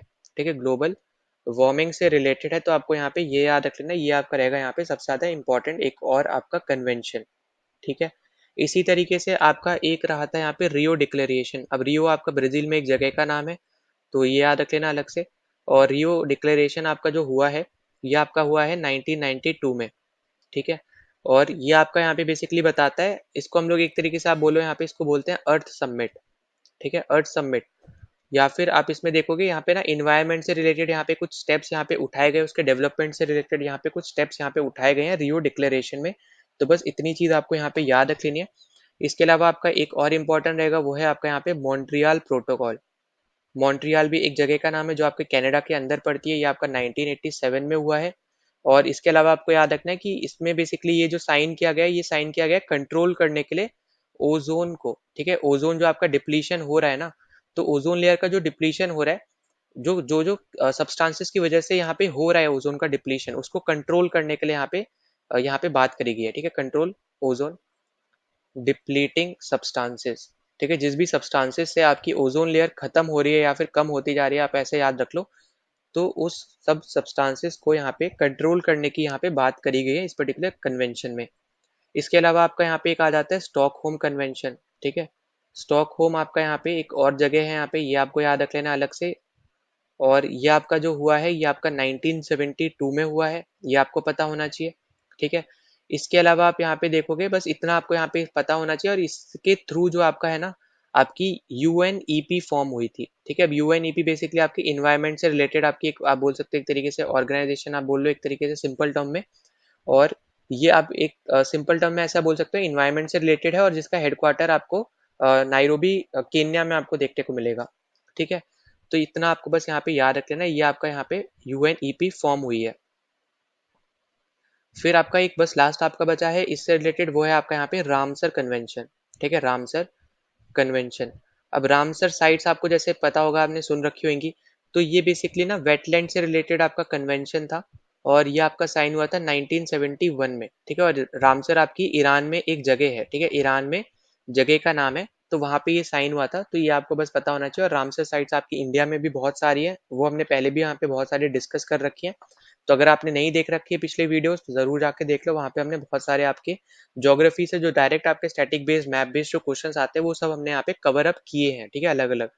तो ये सब आपके थे यहाँ पे कुछ कन्वेंशन जो हमें यहाँ पे डिस्कस करने थे। तो हमने अभी तक एक्सरसाइज वगैरह, डेट्स वगैरह और कन्वेंशन जो आपके हैं यहाँ पे स्टैटिक जीके है सब पूरा, तो वो सब हमने यहाँ पे कवर कर लिया है। ठीक है, ना अगले क्वेश्चन पे चलते हैं। तो अगला क्वेश्चन आपसे यहाँ पे पूछ रहा है कि जो आपकी इंडियन आर्मी की जो आपके यहाँ पे ईस्टर्न कमांड है, ठीक है, उसके हेडक्वार्टर्स आपको कौन से सिटी में देखने को मिलते हैं। अब देखो, ये वाला क्वेश्चन मैंने अपनी तरफ से यहाँ पे बस बना के आपको यहाँ पे दे रखा है, पर ऐसा नहीं है कि ऐसे क्वेश्चन आपको नहीं आएंगे। ठीक है, आ सकते हैं जब आपको मिलिट्री एक्सरसाइज पूछ रहा है। एज अ करंट अफेयर में मान लो यहाँ पे अगर पूछा जा रहा है, तो स्टैटिक जीके में आपको कमांड से रिलेटेड भी क्वेश्चन आ सकता है। और इनको याद रखना ऐसा कोई बहुत बड़ी यहाँ पे आप बोलो डिफिकल्टी नहीं है, क्योंकि बहुत ज्यादा फेमस आप बोल सकते हो सिटीज में इनके यहाँ पे कमांड्स रहते हैं। ठीक है, अब जैसे आपका यहाँ पे ईस्टर्न कमांड है, तो ये आपका है यहाँ पे कोलकाता में, ये आपको यहाँ पे अलग से याद रख लेना है। अब अगर हम यहाँ पे देख लेते हैं जो आपके कमांड्स वगैरह हैं आर्मी के, उन सबको। ठीक है, तो जैसे हमने यहाँ पे बात करी, सबसे पहले यहाँ पे मान लो हम लोग बात कर ले ईस्टर्न कमांड की। फिर उसके बाद हम चलेंगे यहाँ पे सेंट्रल कमांड पे। सेंट्रल के बाद हम लोग देख लेंगे यहाँ पे नॉर्दर्न कमांड। नॉर्दर्न के बाद हम लोग यहाँ पे देखेंगे सर्दर्न कमांड। सर्दर्न के बाद आपका आता है एक साउथ वेस्टर्न कमांड। ठीक है, साउथ वेस्टर्न कमांड। और फिर आपका एक आता है यहाँ पे वेस्टर्न कमांड। ठीक है, और ये तो हो गया आपके यहाँ पे 6 कमांड, पर आपके टोटल 7 कमांड्स है, जिसमें से ये तो हो गया आपके जहाँ पे काम वगैरह रह रहा है, पर एक आपका यहाँ पे ट्रेनिंग कमांड भी होता है। ठीक है, ट्रेनिंग कमांड भी आपका रहता है, जहाँ पे ट्रेनिंग वगैरह यहाँ पे उससे रिलेटेड यहाँ पे चीजें रहेंगी। तो यहाँ पे ये 7 कमांड्स आपको सबसे पहले तो याद रखने की ओवरऑल अगर आपसे कमांड पूछा जाए कितने आपके आर्मी के कमांड्स होते हैं, तो ओवरऑल आपके होते हैं यहाँ पे 7 कमांड। ईस्टर्न वाला अभी हमने देखा, ये आपका रहेगा यहाँ पे कोलकाता में। ठीक है, फिर आपका जो सेंट्रल है, ये आपका रहेगा यहाँ पे लखनऊ में। नॉर्दर्न कमांड आपका रहता है यहाँ पे उधमपुर में। फिर सदर्न कमांड जो है, ये आपका देखने को मिलेगा यहाँ पे पुणे में। साउथ वेस्टर्न कमांड आपको देखने को मिलता है जयपुर में। वेस्टर्न कमांड आपको देखने को मिलेगा यहाँ पे चंडीगढ़ चंडी मंदिर में, ठीक है, चंडीगढ़ के पास में बेसिकली आपका पड़ता है, यहाँ पे थोड़ा दूरी पड़ता है चंडी मंदिर, तो वहाँ पे आपको वेस्टर्न कमांड देखने को मिलता है। और फिर आपका ट्रेनिंग कमांड जो है ये आपको देखने को मिलेगा यहाँ पे शिमला में, ठीक है। और अगर आपको पूछता है यहाँ पे कि year of foundation of army, ठीक है, ईयर ऑफ फाउंडेशन अगर आपसे पूछा जाता है, ईयर ऑफ फाउंडेशन अगर आपसे पूछता है यहाँ पे इंडियन आर्मी का, तो याद रखना है 1895 में आपकी इंडियन आर्मी स्टैब्लिश हुई थी। ये आपका है यहाँ पे आर्मी का, ठीक है। अगर आपसे पूछता है इंडियन एयरफोर्स का, तो वो आपकी थी यहाँ पे 1932, और इंडियन नेवी आपकी बनी है 1950 में, ठीक है। तो यहाँ पे ये सब आपके यहाँ पे इंपॉर्टेंट चीजें जो आपको यहाँ पे याद रख लेनी है, ठीक है। हम यहाँ पे Indian army, Indian air force, Indian navy के फाउंडेशन ईयर की बात कर रहे हैं। अब इसी तरीके से ना जो आपकी अलग दो फोर्सेज हैं, आपकी एयरफोर्स और आपकी यहाँ पे नेवी, उससे रिलेटेड भी हम लोग यहाँ पे उसके कमांड देख लेते हैं। अब आपसे यहाँ पे पूछ रहा है कि जो आपकी इंडियन एयरफोर्स है उसका सदर्न कमांड के हेडक्वार्टर आपको कहाँ देखने को मिलते हैं। अब यहाँ पे यानी जो चारों आपको सिटीज दे रखी हैं फेमस सिटीज हैं, एक से एक फेमस सिटी है, और यहाँ पे हर एक जो सिटी है ना आपकी साउथ में ही पड़ती है, तो आप यहाँ पे थोड़े बहुत कंफ्यूज हो सकते हो, ठीक है। तो यहाँ पे याद रखना जो आपका सदर्न कमांड का हेडक्वार्टर है आपका इंडियन एयरफोर्स का, ये आपको देखने को मिलता है यहाँ पे तिरुवनंतपुरम में, ठीक है, जो आपका केरला में पड़ता है। अब यहाँ पे इम्पोर्टेंट क्या है ना, समझने की बात आपकी यहाँ पे ये है कि यहाँ पे भी आपके टोटल जो कमांड्स है वो आपकी सात ही हैं। जैसे आपकी आर्मी की कमांड भी सात थी, यहाँ पे भी सात कमांड है, पर आपको याद रखना ये है कि आपके इंडियन एयरफोर्स में ना कोई भी नॉर्दर्न कमांड नहीं होती है, ठीक है, नॉर्दर्न कमांड आपकी नहीं होती है इंडियन एयरफोर्स में, तो ये सबसे ज्यादा इंपॉर्टेंट है, तो यही आपको यहाँ पे याद रखना है, ठीक है। अब मैं आपको यहाँ पे आगे लिखवा दे रहा हूँ। सबसे पहले हम लोग यहाँ पे देखेंगे एयरफोर्स की जितनी भी आपकी यहाँ पे कमांड्स है उनके बारे में। तो सबसे पहले आपकी आती है यहाँ पे सेंट्रल कमांड, सेंट्रल के बाद आपकी है यहाँ पे ईस्टर्न कमांड, ईस्टर्न के बाद आपको देखने को मिलेगी यहाँ पे सदर्न कमांड, ठीक है। फिर आपको देखने को मिलेगी यहाँ पे south western command, south western command. फिर आपको देखने को मिलेगी यहाँ पे वेस्टर्न कमांड। तो अभी तक आप देखो यहाँ पे नॉर्दर्न कमांड नहीं आई है, क्यों नहीं आई है, क्योंकि वो है ही नहीं, ठीक है। यहाँ पे आपको याद रखना है कि सात कमांड्स है यहाँ पे इंडियन एयरफोर्स की, और नॉर्दर्न कमांड कोई कमांड है ही नहीं इंडियन एयरफोर्स की। और यहाँ पे एक चीज आपको जरूर दिख रही होगी कि अगर आप कमांड के हिसाब से देखोगे ना, तो जैसे आपका यहाँ पे ये नॉर्थ साउथ, फिर आपका यहाँ पे ईस्ट वेस्ट, और आपका ये सेंट्रल हो गया है ना, पर एक आपका यहाँ पे है जो कॉमन है, वो है आपका साउथ वेस्टर्न। तो साउथ वेस्टर्न मतलब ये वाला एरिया, तो यहाँ पे आपको दिखेगा कि इंडियन आर्मी की भी कमांड है एक साउथ वेस्टर्न में, और आपकी यहाँ पे इंडियन एयरफोर्स की भी है, तो इसको अलग से बस आपको याद रखना है। बाकी तो आपके यहाँ पे जो आप इजीली याद रख सकते हो यहाँ पे डायरेक्शन से, वो आपको यहाँ पे याद ही रहेंगे, नॉर्थ वेस्ट साउथ ईस्ट वगैरह। बस आपको अलग से साउथ वेस्टर्न यहाँ पे अलग से याद रख लेना है। अब देखो यहाँ पे वेस्टर्न के बाद आपकी एक रहती है ट्रेनिंग कमांड, जो आपकी अभी तक सेम है, ठीक है। यहाँ पे आपको यहाँ पे जो क्लियरली देखने को मिल रहा है कि आपकी आर्मी में भी एक ट्रेनिंग कमांड थी, और यहाँ पे भी आपकी एक ट्रेनिंग कमांड है। एक सेकेंड रुको यार, गलत हो रहा है यहाँ पे स्पेलिंग, ठीक है। तो यहाँ पे आर्मी में भी आपकी ट्रेनिंग कमांड थी, और यहाँ पे भी आपकी एक ट्रेनिंग कमांड है। बस यहाँ पे एक आपकी जो नॉर्दर्न कमांड की जगह आ जाती है, वो आपकी आती है यहाँ पे मेंटेनेंस कमांड, ठीक है। तो यहाँ पे इसको मिला के आपकी सात कमांड बनती हैं। अब यहाँ पे अगर हम इसके हेडक्वार्टर्स वगैरह हम लोग देख लेते हैं, तो सेंट्रल कमांड का आपका हेडक्वार्टर जैसे वहाँ का लखनऊ में था, तो इसी तरीके से आप यहाँ पे सेंट्रल अगर इंडिया में आप देखोगे तो आपको यहाँ पे देखने को मिलेगा इलाहाबाद, ठीक है। तो इलाहाबाद में आपको हेडक्वार्टर देखने को मिलेंगे यहाँ पे सेंट्रल के, यहाँ पे सेंट्रल कमांड के इंडियन एयरफोर्स के, जिसको प्रेजेंट टाइम में आप देखो तो हम लोग अब यहाँ पे प्रयागराज के नाम से जानते हैं, ठीक है। और ये वन ऑफ द, अगर आप जैसे एसएसबीज देने जाते हो ना जब आप इंडियन आर्मी वगैरह की, तो वहाँ पे इसकी एसएसबी भी होती है, ठीक है। आपके सर्विस सिलेक्शन बोर्ड इलाहाबाद भी आपका है वहाँ पे प्रेजेंट, ठीक है। एयरफोर्स का वहाँ पे नहीं है, पर आपका आर्मी का जरूर है। अब उसके बाद आपका यहाँ पे ईस्टर्न कमांड की बात करें, तो यहाँ पे आपका पड़ता है शिलोंग में, ठीक है। तो यहाँ पे एक चीज आपको क्लियरली देखने को मिल रहा है कि आपका इंडियन एयरफोर्स जो है ना, वो आपका सेवन सिस्टर्स वाली एरिया में भी आपको उसके हेडक्वार्टर देखने को मिलते हैं ईस्टर्न कमांड के, पर इंडियन आर्मी के जो हेडक्वार्टर है ईस्टर्न कमांड के, वो आपको वेस्ट बंगाल की जो कैपिटल है कोलकाता, वहां पे आपको देखने को मिलते हैं, ठीक है। फिर सदर्न कमांड तो अभी हमने यहाँ पे डिस्कस किया था, वो था आपका यहाँ पे थिरुवनंतपुरम, ठीक है, थिरुवनंतपुरम। और फिर आपका यहाँ पे साउथ वेस्टर्न कमांड हमने यहाँ पे आर्मी में देखा था, साउथ वेस्टर्न था जयपुर, पर यहाँ पे आपका यहाँ पे साउथ वेस्टर्न हो जाएगा गांधीनगर, ठीक है। गांधीनगर किसकी कैपिटल है आपकी, यहाँ पे गुजरात की कैपिटल है। सब कैपिटल मैंने आपको यहाँ पे करवाई थी, ठीक है। यहाँ पे अहमदाबाद इसकी कैपिटल नहीं है, याद रखना, ना ही सूरत है, गांधीनगर इसकी कैपिटल है। फिर वेस्टर्न में आप देखोगे यहाँ पे इसकी यहाँ पे हेडक्वार्टर पड़ते हैं वेस्टर्न कमांड के न्यू दिल्ली में, ठीक है। ये सब आपकी कमांड है इंडियन एयरफोर्स की, वेस्टर्न कमांड के हेडक्वार्टर है आपके न्यू दिल्ली में। ट्रेनिंग कमांड के आपको हेडक्वार्टर बैंगलोर में देखने को मिलेंगे, जो आपको मैंने एक ऑप्शन भी दे रखा था बैंगलोर का, तो वो आपको यहाँ पे देखने को मिलेगा इसमें, ठीक है। इसके अलावा आपको मेंटेनेंस कमांड देखने को मिलती है यहाँ पे नागपुर में, आपको इसके हेडक्वार्टर देखने को मिलेंगे, और नागपुर आपका महाराष्ट्र के अंदर पड़ता है, तो ये आपको यहाँ पे याद रख लेना है। ठीक, तो अभी तक हमने यहाँ पे आर्मी और एयरफोर्स की कमांड हमने देख ली। अब यहाँ पे बिना कोई क्वेश्चन बनाए यहाँ पे मैं आपको नेवी की कमांड भी बता देता हूँ, क्योंकि आपकी बहुत कम कमांड है एज कम्पेयर टू आपकी आर्मी और एयरफोर्स। नेवी की सिर्फ और सिर्फ आपकी 3 कमांड्स रहती हैं, ठीक है, सिर्फ 3 कमांड है। कौन कौन सी है वो हम देखते हैं। सबसे पहली है आपकी यहाँ पे वेस्टर्न कमांड, फिर आपकी है यहाँ पे एक ईस्टर्न कमांड, ठीक है, और एक आपकी फिर आ जाती है यहाँ पे सदर्न कमांड। ऑब्वियस सी बात है, क्योंकि आपका यहाँ पे जो कोस्टल एरिया रहेगा लगेगा जहाँ पे भी, उसी से रिलेटेड आपकी नेवी रहेगी, वहाँ पे ज्यादातर आपकी नेवी वहाँ पे रहेगी, मतलब स्टैब्लिश, उसके वहाँ पे हेडक्वार्टर्स आपके देखने को मिलेंगे। तो वेस्टर्न कमांड में सबसे फेमस आपको पता है यहाँ पे मुंबई सिटी, आप उससे याद रख सकते हो। ईस्टर्न में सबसे फेमस आप बोल रहे हो यहाँ पे विशाखापट्टनम पोर्ट है आपका, तो उससे आप यहाँ पे इजिली याद रख सकते हो। विशाखापट्टनम आपकी देखोगे यहाँ पे, तो विशाखापट्टनम में आप एनएसबी जो आपकी है यहाँ पे नेवी की, जब आप एसएसबी देने जाते हो तो आपकी विशाखापट्टनम में भी पड़ती है, ठीक है। तो ये आपको यहाँ पे याद रख लेना है। अब जो सदन है, सदन में आपको देखने को मिलता है यहाँ पे कोची में, ठीक है। अब यहाँ पे इसको तिरुवनंतपुरम में नहीं है, देखो तिरु वाला जो था वो तिरुवनंतपुरम में जो है वो आपका सदन कमांड है इंडियन एयरफोर्स का, ठीक है। तो याद रखना सेम सेम जगह पे आपको चीजें देखने को नहीं मिल रही है, अलग अलग सिटीज में देखने को मिल रही है। तो अगर आपको कहीं पे भी ऐसा ऑप्शन आता है कि कोई 2 कमांड दे दे और अलग अलग फोर्सेस की, फिर आपसे बोले कि एक ही सिटी में क्या इसके हेडक्वार्टर्स हैं, तो आपका आंसर फिर वहां पे नहीं होगा, ठीक है, नहीं है एक भी, आपका अभी अपने यहाँ पे डिस्कस भी किया है। ठीक, तो यहाँ पे आपको कोची या तो इस तरीके से लिखा हुआ दे देगा, या फिर कोचिन लिखा हुआ दे देगा, ठीक है, जो आपका यहाँ पे पहले का नाम था। तो यहाँ पे ये इंपॉर्टेंट चीजें हैं जो आपको यहाँ पे याद रखनी है। और जो आपका ये सदर्न कमांड है ना, कहीं कहीं आप यहाँ पे देखोगे इसको ही यहाँ पे ट्रेनिंग कमांड के नाम से भी जाना जाता है, ठीक है।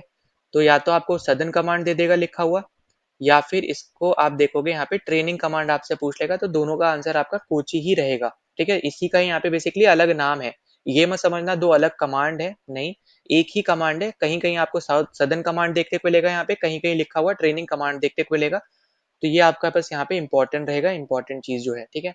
तो ये सब हमारे थे यहाँ पे कमांड्स वगैरह, जो हमने यहाँ पे आर्मी एयरफोर्स और नेवी के हमने यहाँ पे डिस्कस कर लिए। अब उसके बाद चलते हैं अपने अगले क्वेश्चन पे। तो अगला क्वेश्चन हमने यहाँ पे ले रखा है रैंक से रिलेटेड, क्योंकि मैंने आपको बताया था यहाँ पे कि रैंक से रिलेटेड भी आपका एक बार क्वेश्चन आ रखा है, और अलग अलग एग्जाम्स में भी यहाँ पे पूछा जाता है। तो हम लोग यहाँ पे एक बार सारा कुछ रैंक से रिलेटेड हम लोग यहाँ पे डिस्कस कर लेते हैं, ठीक है। अब यहाँ पे जो आपसे पूछ रहा है, ये आपसे पूछ रहा है कि 1 स्टार रैंक इंडियन आर्मी की कौन सी है। 1 स्टार मतलब आप इस तरीके से याद रखो, ठीक है, 1 स्टार रैंक जो आपकी होती है। तो जब आप यहाँ पे देखते हो ना कि कोई आपका ऑफिसर जो है, अगर उनके कॉलर पे थोड़ा रेड कलर का यहाँ पे मार्जिन के साथ स्टार वाला आपका एक आप बोल सकते हैं यहाँ पे इंसिग्निया जैसा आप बोल सकते हैं एक टाइप से, वो जो लगा होता है, तो वो आपके यहाँ पे स्टार रैंक्स रहती हैं, ठीक है। शोल्डर वाली अलग चीज है, ठीक है, शोल्डर वाली तो आप रैंक के लिए आप बता रहे हो, पर उसके अलावा भी आपके जो 1 स्टार 2 स्टार 3 स्टार रैंक्स होते हैं वो आपके कॉलर के टाइप पे आपको यहाँ पे देखने को मिलेंगे, ठीक है। तो यहाँ पे आपको जो याद रखना है कि 1 स्टार रैंक आपकी होती है इंडियन आर्मी में ब्रिगेडियर, वहीं पे इंडियन नेवी में जो आपकी 1 स्टार रैंक होती है वो आपकी होती है कोमोडोर, ठीक है, कोमोडोर। और आपकी जो इंडियन एयरफोर्स है उसमें आपकी रहती है एयर कोमोडोर, ठीक है, एयर कोमोडोर। अब इसको देखो इजी टर्म में याद रखने के लिए ना हम लोग यहाँ पे अगले स्लाइड में चलते हैं, यहाँ पे मैं आपको सारी रैंक्स वगैरह हम लोग यहाँ पे डिस्कस कर लेते हैं। तो एक तरफ हम लोग यहाँ पे लिख लेते हैं आर्मी, ठीक है, आर्मी, फिर इधर हम लोग लिख लेते हैं यहाँ पे नेवी, और फिर लास्ट में हम लोग यहाँ पे लिख लेते हैं इंडियन एयरफोर्स, ठीक है। अब देखो इसको इजी टर्म में याद रखने के लिए आपको सबसे पहले आर्मी की सारी रैंक्स यहाँ पे पता होनी चाहिए। जो आर्मी की सबसे बड़ी रैंक है वो आपकी रहती थी पहले यहाँ पे फील्ड मार्शल, अब तो यहाँ पे ये नहीं मिलती है। और आपने अभी देखा होगा यहाँ पे जो मूवी वगैरह भी आपकी आई थी यहाँ पे सैम बहादुर नाम से, सैम मानेकशॉ के ऊपर, तो वो आपके फील्ड मार्शल थे, ठीक है। और ये आपकी 5 स्टार रैंक होती है, और आजकल यहाँ पे नहीं दी गई है, तो यहाँ पे याद रखना वो आपकी 2 लोगों को आज तक यहाँ पे मिली है, ठीक है। उनमें से एक आपके यहाँ पे सैम मानेकशॉ है, दूसरे आपके आपके करियप्पा है, ठीक है। तो यहाँ पे ये 2 आपके इंपॉर्टेंट है जो आपको यहाँ पे याद रखना है, जिससे रिलेटेड क्वेश्चन भी पूछा जा सकता है। तो ये आपके हो गए यहाँ पे, ये आपकी है 5 स्टार रैंक, ठीक है। इसी के इक्वल जो मैं लिखूंगा ना वो सब आपकी 5 स्टार रैंक रहेंगी। फिर आपकी आती है यहाँ पे 4 star rank, 3 star rank, 2 star, और फिर आपकी यहाँ पे 1 स्टार। अब जो 4 स्टार रैंक है इसका नाम है यहाँ पे जनरल, और जनरल मतलब वही है यहाँ पे जो आपके आर्मी के जनरल हो गए, आपके एयरफोर्स के जनरल है, या फिर इस तरीके से जो हम पढ़ते हैं ना, जो आपकी जैसे अभी प्रेजेंट टाइम में अगर हम देखें, तो पहले के जो आपके आर्मी के जनरल थे वो थे आपके यहाँ पे मनोज सर, ठीक है। तो मनोज पांडे आपके थे। अब इधर अगर हम बात करें, अभी आपके रिसेंटली आपके अलग अलग आपके नए नए जनरल्स अभी अपॉइंट हुए, उसके ऊपर मैं आगे यहाँ पे क्वेश्चन ला दूंगा, ठीक है, हम आगे डिस्कस कर लेंगे। आपके 3 लेक्चर्स और बचे वहाँ पे, तो वहाँ पे हम पिछले कौन से थे जो आपके हटे हैं अभी, और नए जो बने हैं, ठीक है, सबके नाम हम लोग यहाँ पे डिस्कस कर लेंगे। फिर थर्ड पे हम लोग चलते हैं, तो आपको मतलब 3 स्टार रैंक जो आपकी है, ये आपकी है ल्यूटेनेंट रैंक, ठीक है, ल्यूटेनेंट जनरल की रैंक, ल्यूटेनेंट जनरल। अब देखो ल्यूटेनेंट इसको यहाँ पे पढ़ते जरूर है, पर यहाँ पे ज्यादातर आप देखोगे बोलते हैं लोग इसको लेफ्टिनेंट, ठीक है, लेफ्टिनेंट करके बोलते हैं, पर याद रखना वो बेसिकली यहाँ पे बात कर रहे होते हैं ल्यूटेनेंट की, ठीक है। तो यहाँ पे ये आपकी है ल्यूटेनेंट जनरल की रैंक। इसके नीचे की रैंक आपकी होती है यहाँ पे मेजर जनरल, ठीक है, मेजर जनरल। और 1 स्टार आपकी है यहाँ पे ब्रिगेडियर, ठीक है, ब्रिगेडियर। अब अगर आप नीचे देखोगे, ये आपकी हो गई यहाँ पे 5 रैंक। 5 रैंक आपकी और होती है जो आपकी स्टार वाली रैंक नहीं होती है, मतलब ये जो आपको यहाँ पे 1 स्टार 2 स्टार दे रखा है, शोल्डर पे तो स्टार अलग चीज है, ठीक है, वो हम यहाँ पे डिस्कस नहीं कर रहे, वो तो आपको देखने को मिलेगा, अशोक स्तंभ भी आपको देखने को मिलता है। पर यहाँ पे मैं आपको बता रहा हूँ जो कॉलर पे जो आपके स्टार रहते हैं वो अलग चीज है, ठीक है, तो वो वाली ये ऊपर वाली रैंक्स थी। अब ये हम जितनी भी डिस्कस कर रहे हैं ना, ये सब आपकी ऑफिसर रैंक है, ठीक है। जो आप सीडीएस जब आप एग्जाम देते हो, तो उसके थ्रू जब आपके यहाँ पे सिलेक्शन आपका होता है ना, तो आप यहाँ पे सबसे पहले जो आपकी सबसे छोटी रैंक जो है ऑफिसर में, वो आपकी होती है ल्यूटेनेंट। तो आप एज अ ल्यूटेनेंट आप यहाँ पे लगते हो, पर उसका मतलब ये मत समझ लेना कि आर्मी की सबसे छोटी रैंक ल्यूटेनेंट होती है, तो ऐसा नहीं है। वो आर्मी ऑफिसर की सबसे छोटी रैंक होती है, ठीक है। उसके नीचे तो आपकी जूनियर कमांडिंग ऑफिसर्स आते हैं, फिर हवलदार वगैरह आते हैं, फिर सिपाही वगैरह और भी आपके आते हैं अलग अलग। आप अगर डिवीजन करोगे, जैसे सूबेदार मेजर, फिर आपके सूबेदार, नायब सूबेदार, हवलदार, नायक, लांस नायक, सिपाही, तो ये सब आपकी और भी छोटी रैंक है। सबसे छोटी आप बोलो एक तरीके से सिपाही होती है, ठीक है। फिर उसके ऊपर लांस नायक, नायक, हवलदार, इस तरीके से आप यहाँ पे ऊपर जाते हो। तो यहाँ पे ब्रिगेडियर से नीचे आपको यहाँ पे देखने को मिलेगी कर्नल, ठीक है, कर्नल आपको यहाँ पे नीचे देखने को मिलेंगे। एक सेकंड रुको, ठीक है, यहाँ पे आपको देखने को मिलेंगे यहाँ पे कर्नल। फिर उसके नीचे आप आओगे यहाँ पे, तो आपको देखने को मिलेंगे यहाँ पे वापस से ल्यूटेनेंट कर्नल, ठीक है, ल्यूटेनेंट कर्नल। फिर इसके नीचे आपको यहाँ पे देखने को मिलेंगे यहाँ पे मेजर, फिर कैप्टन, और फिर आपकी यहाँ पे जो सबसे पहली रैंक जो आपको मिलती है एज अ सीडीएस, जब आप यहाँ पे मतलब सीडीएस, एक तो आपकी सीडीएस देखो यहाँ पे याद रखना, एक सीडीएस एग्जाम होता है, और एक सीडीएस आपकी एक अलग रैंक है, ठीक है, चीफ ऑफ डिफेंस स्टाफ। उसको भी सीडीएस का नाम दिया गया है, पर यहाँ पे इसको कंफ्यूज मत करना, वो अलग है, ठीक है। सीडीएस की हम यहाँ पे जो बात कर रहे हैं वो हम एग्जाम की बात कर रहे हैं। तो एग्जाम के थ्रू जो आपको सबसे पहली रैंक मिलती है वो आपकी होती है यहाँ पे ये ल्यूटेनेंट वाली रैंक, ठीक है। फिर ल्यूटेनेंट से आप कैप्टन बनते हो, फिर मेजर, लेफ्टिनेंट कर्नल, फिर आपका कर्नल, ब्रिगेडियर, इस तरीके से आप ऊपर जाते हो। पर ज्यादा ऊपर नहीं जा सकते हो सीडीएस के थ्रू। अगर आप एनडीए के थ्रू सिलेक्ट होकर जाते हो तो आप सबसे ऊपर तक जा सकते हो, ठीक है, जनरल तक आप बन सकते हो, क्योंकि वो ईयर ऑफ सर्विस का यहाँ पे मैटर आ जाता है। आप इस तरीके से आप यहाँ पे याद रख लेना। बाकी आप यहाँ पे याद रखो आर्मी वाली रैंक। फिर अब जो आपकी यहाँ पे नेवी वाली रैंक है ना, अब ये आपको यहाँ पे इजी रहेगा यहाँ पे याद करना, क्योंकि ल्यूटेनेंट के आपके यहाँ पे रहता है सब ल्यूटेनेंट, ठीक है। तो यहाँ पे आपकी जो रैंक होती है सबसे पहली, अब जब आप सीडीएस के थ्रू नेवी में ज्वाइन करते हो तो वो आपकी होती है सब ल्यूटेनेंट। फिर इसके ऊपर होती है आपकी यहाँ पे ल्यूटेनेंट। तो आपको इस तरीके से भी क्वेश्चन बन सकता है कि क्या नेवी का ल्यूटेनेंट जो होता है वो आर्मी के ल्यूटेनेंट से बड़ा होता है या फिर नहीं होता, मतलब रैंक वाइज। तो आपका आंसर होगा यस, होता है, क्योंकि आपको क्लियरली दिख रहा है कि आर्मी का जो कैप्टन वाली रैंक है ना, उसके इक्विवेलेंट आपकी होती है नेवी के ल्यूटेनेंट की रैंक, ठीक है। तो ये आपको यहाँ पे याद रखना है। फिर इसके ऊपर आपको यहाँ पे, अब देखो मैं एल टी लिख दे रहा हूँ, उसका मतलब है यहाँ पे ल्यूटेनेंट, ठीक है, कंप्लीट ल्यूटेनेंट नहीं लिखूंगा, एल टी मतलब होता है ल्यूटेनेंट। अब इसका यहाँ पे आपको देखने को मिलेगा कमांडर, लेफ्टिनेंट कमांडर आपको यहाँ पे देखने को मिल गए। फिर इसी के ऊपर जो कर्नल है यहाँ पे आपको देखने को लेंगे यहाँ पे कमांडर, ठीक है। मतलब ये आप एक तरीके से यहाँ पे याद रखो कि लेफ्टिनेंट कर्नल की इक्वलेंट आपकी रहती है यहाँ पे, एक तरीके से यहाँ पे वापस से मैं सही से लिख दूं, तो देखो यहाँ पे याद रखना, जो लेफ्टिनेंट कमांडर है ये आपकी है मेजर की इक्वलेंट रैंक, ठीक है, और कर्नल की जो आपकी लेफ्टिनेंट कर्नल की इक्वलेंट रैंक है ये आपकी है यहाँ पे कमांडर की, ठीक है। और कमांडर के ऊपर आपके रहते हैं यहाँ पे कैप्टन। तो आप यहाँ पे एक चीज यहाँ पे ध्यान से देखो, तो आपको यहाँ पे आर्मी के कैप्टन जो है वो छोटी रैंक है एज कम्पेयर टू आपके नेवी के कैप्टन से, ठीक है, क्योंकि नेवी का कैप्टन आपके आर्मी के कर्नल के रैंक के इक्वलेंट होता है। अब अगर हम यहाँ पे बात करें 1 स्टार 2 स्टार इन सब यहाँ पे रैंक्स की, तो यहाँ पे याद रखना, यहाँ पे हमें देखने को मिलता है कोमोडोर, जो हमने यहाँ पे ऊपर भी डिस्कस किया था। कोमोडोर के ऊपर आपका आता है यहाँ पे रेयर एडमिरल, रेयर एडमिरल। फिर आपका आता है यहाँ पे वाइस एडमिरल, ठीक है, वाइस एडमिरल। फिर आपका आता है यहाँ पे एडमिरल, एडमिरल। और सबसे ऊंची जो रैंक है वो आपकी रहती है यहाँ पे एडमिरल ऑफ द फ्लीट, ठीक है, या आज तक किसी को भी नहीं मिली है, तो ये भी आपको यहाँ पे पता होना चाहिए, ठीक है। ये आज तक किसी को भी नहीं मिली है। एडमिरल ऑफ द फ्लीट जो आपकी रैंक है, ये आज तक किसी को नहीं मिली है। फिर एयरफोर्स की अगर हम बात करें तो यहाँ पे आपका आ जाता है फ्लाइंग ऑफिसर, फ्लाइंग ऑफिसर। फिर यहाँ पे आ जाता है फ्लाइट ल्यूटेनेंट, फ्लाइट ल्यूटेनेंट। फिर ऊपर यहाँ पे आ जाता है आपके यहाँ पे स्क्वाड्रन लीडर, स्क्वाड्रन लीडर। यहाँ पे इसके ऊपर आपके आ जाएंगे यहाँ पे विंग कमांडर, विंग कमांडर। और फिर यहाँ पे आ जाएंगे आपके ग्रुप कैप्टन। ठीक है, एक बार मैं लिख दे रहा हूँ, फिर आपको इजी टर्म में बता दूंगा कैसे आप यहाँ पे याद रख सकते हो। यहाँ पे आपके हैं एयर कोमोडोर, एयर कोमोडोर। फिर ऊपर आपके यहाँ पे आप जितने भी आएंगे वही आ जाएंगे यहाँ पे air vice marshal, air vice marshal. फिर आपके यहाँ पे एयर मार्शल, एयर मार्शल।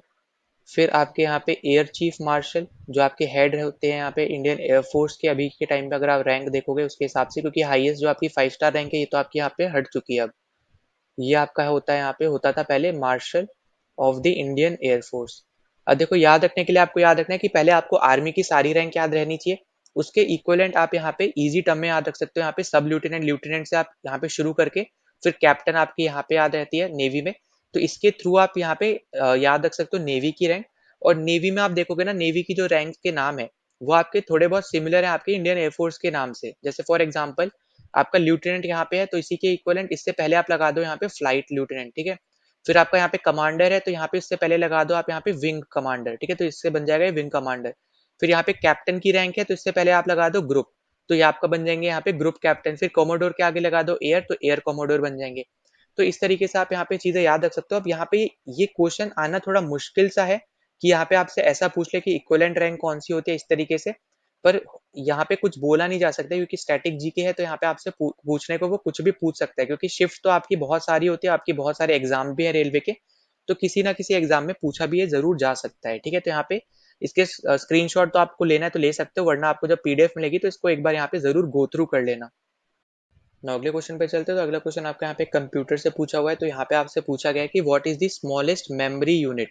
अब देखो जो कंप्यूटर वाले क्वेश्चन है वो ज्यादातर आपको देखने पड़ेंगे जिस भी एग्जाम में आपका कंप्यूटर का एक अलग आपका एक बोल सकते हो यहाँ पे रीजन है, या फिर आप बोल लो एक तरीके से अलग आपका एक सब्जेक्ट है यहाँ पे कंप्यूटर। ठीक है, जैसे फॉर एग्जाम्पल आपका टेक्निकल वाले यहाँ पे जो आपके एग्जाम है उसमें। पर यहाँ पे आपको ये भी याद रखना है कि जैसे आपका यहाँ पे एनटीपीसी हो गया, ठीक है, तो वहां पे ना आपको जनरली एक ना एक क्वेश्चन कहीं ना कहीं से आपको यहाँ पे पूछा जाता है, जो आप बोल सकते हो एक तरीके से उनके लिए डिफिकल्ट रह सकता है। पर जो टेक्निकल लोग हैं यहाँ पे, जो आपके टेक्निकल एग्जाम्स दे रहे हैं रेलवे के, तो उनके लिए वो इजी टर्म्स में आपका यहाँ पे ये इजी क्वेश्चन रहेगा। ठीक है, पर यहाँ पे क्योंकि मैं आपको हर एक एग्जाम के लिए यहाँ पे तैयार करा रहा हूँ, तो यहाँ पे भी मैं आपको जो इंपॉर्टेंट चीजें हैं छोटी छोटी, वो मैं आपको यहाँ पे डिस्कस कर दे रहा हूँ। ठीक है, क्योंकि हमारे यहाँ पे जो मेन चीज है वो हमारे यहाँ पे जीके का है, ना कि कंप्यूटर्स का। ठीक है, पर यहाँ पे मैं आपको बता दे रहा हूँ।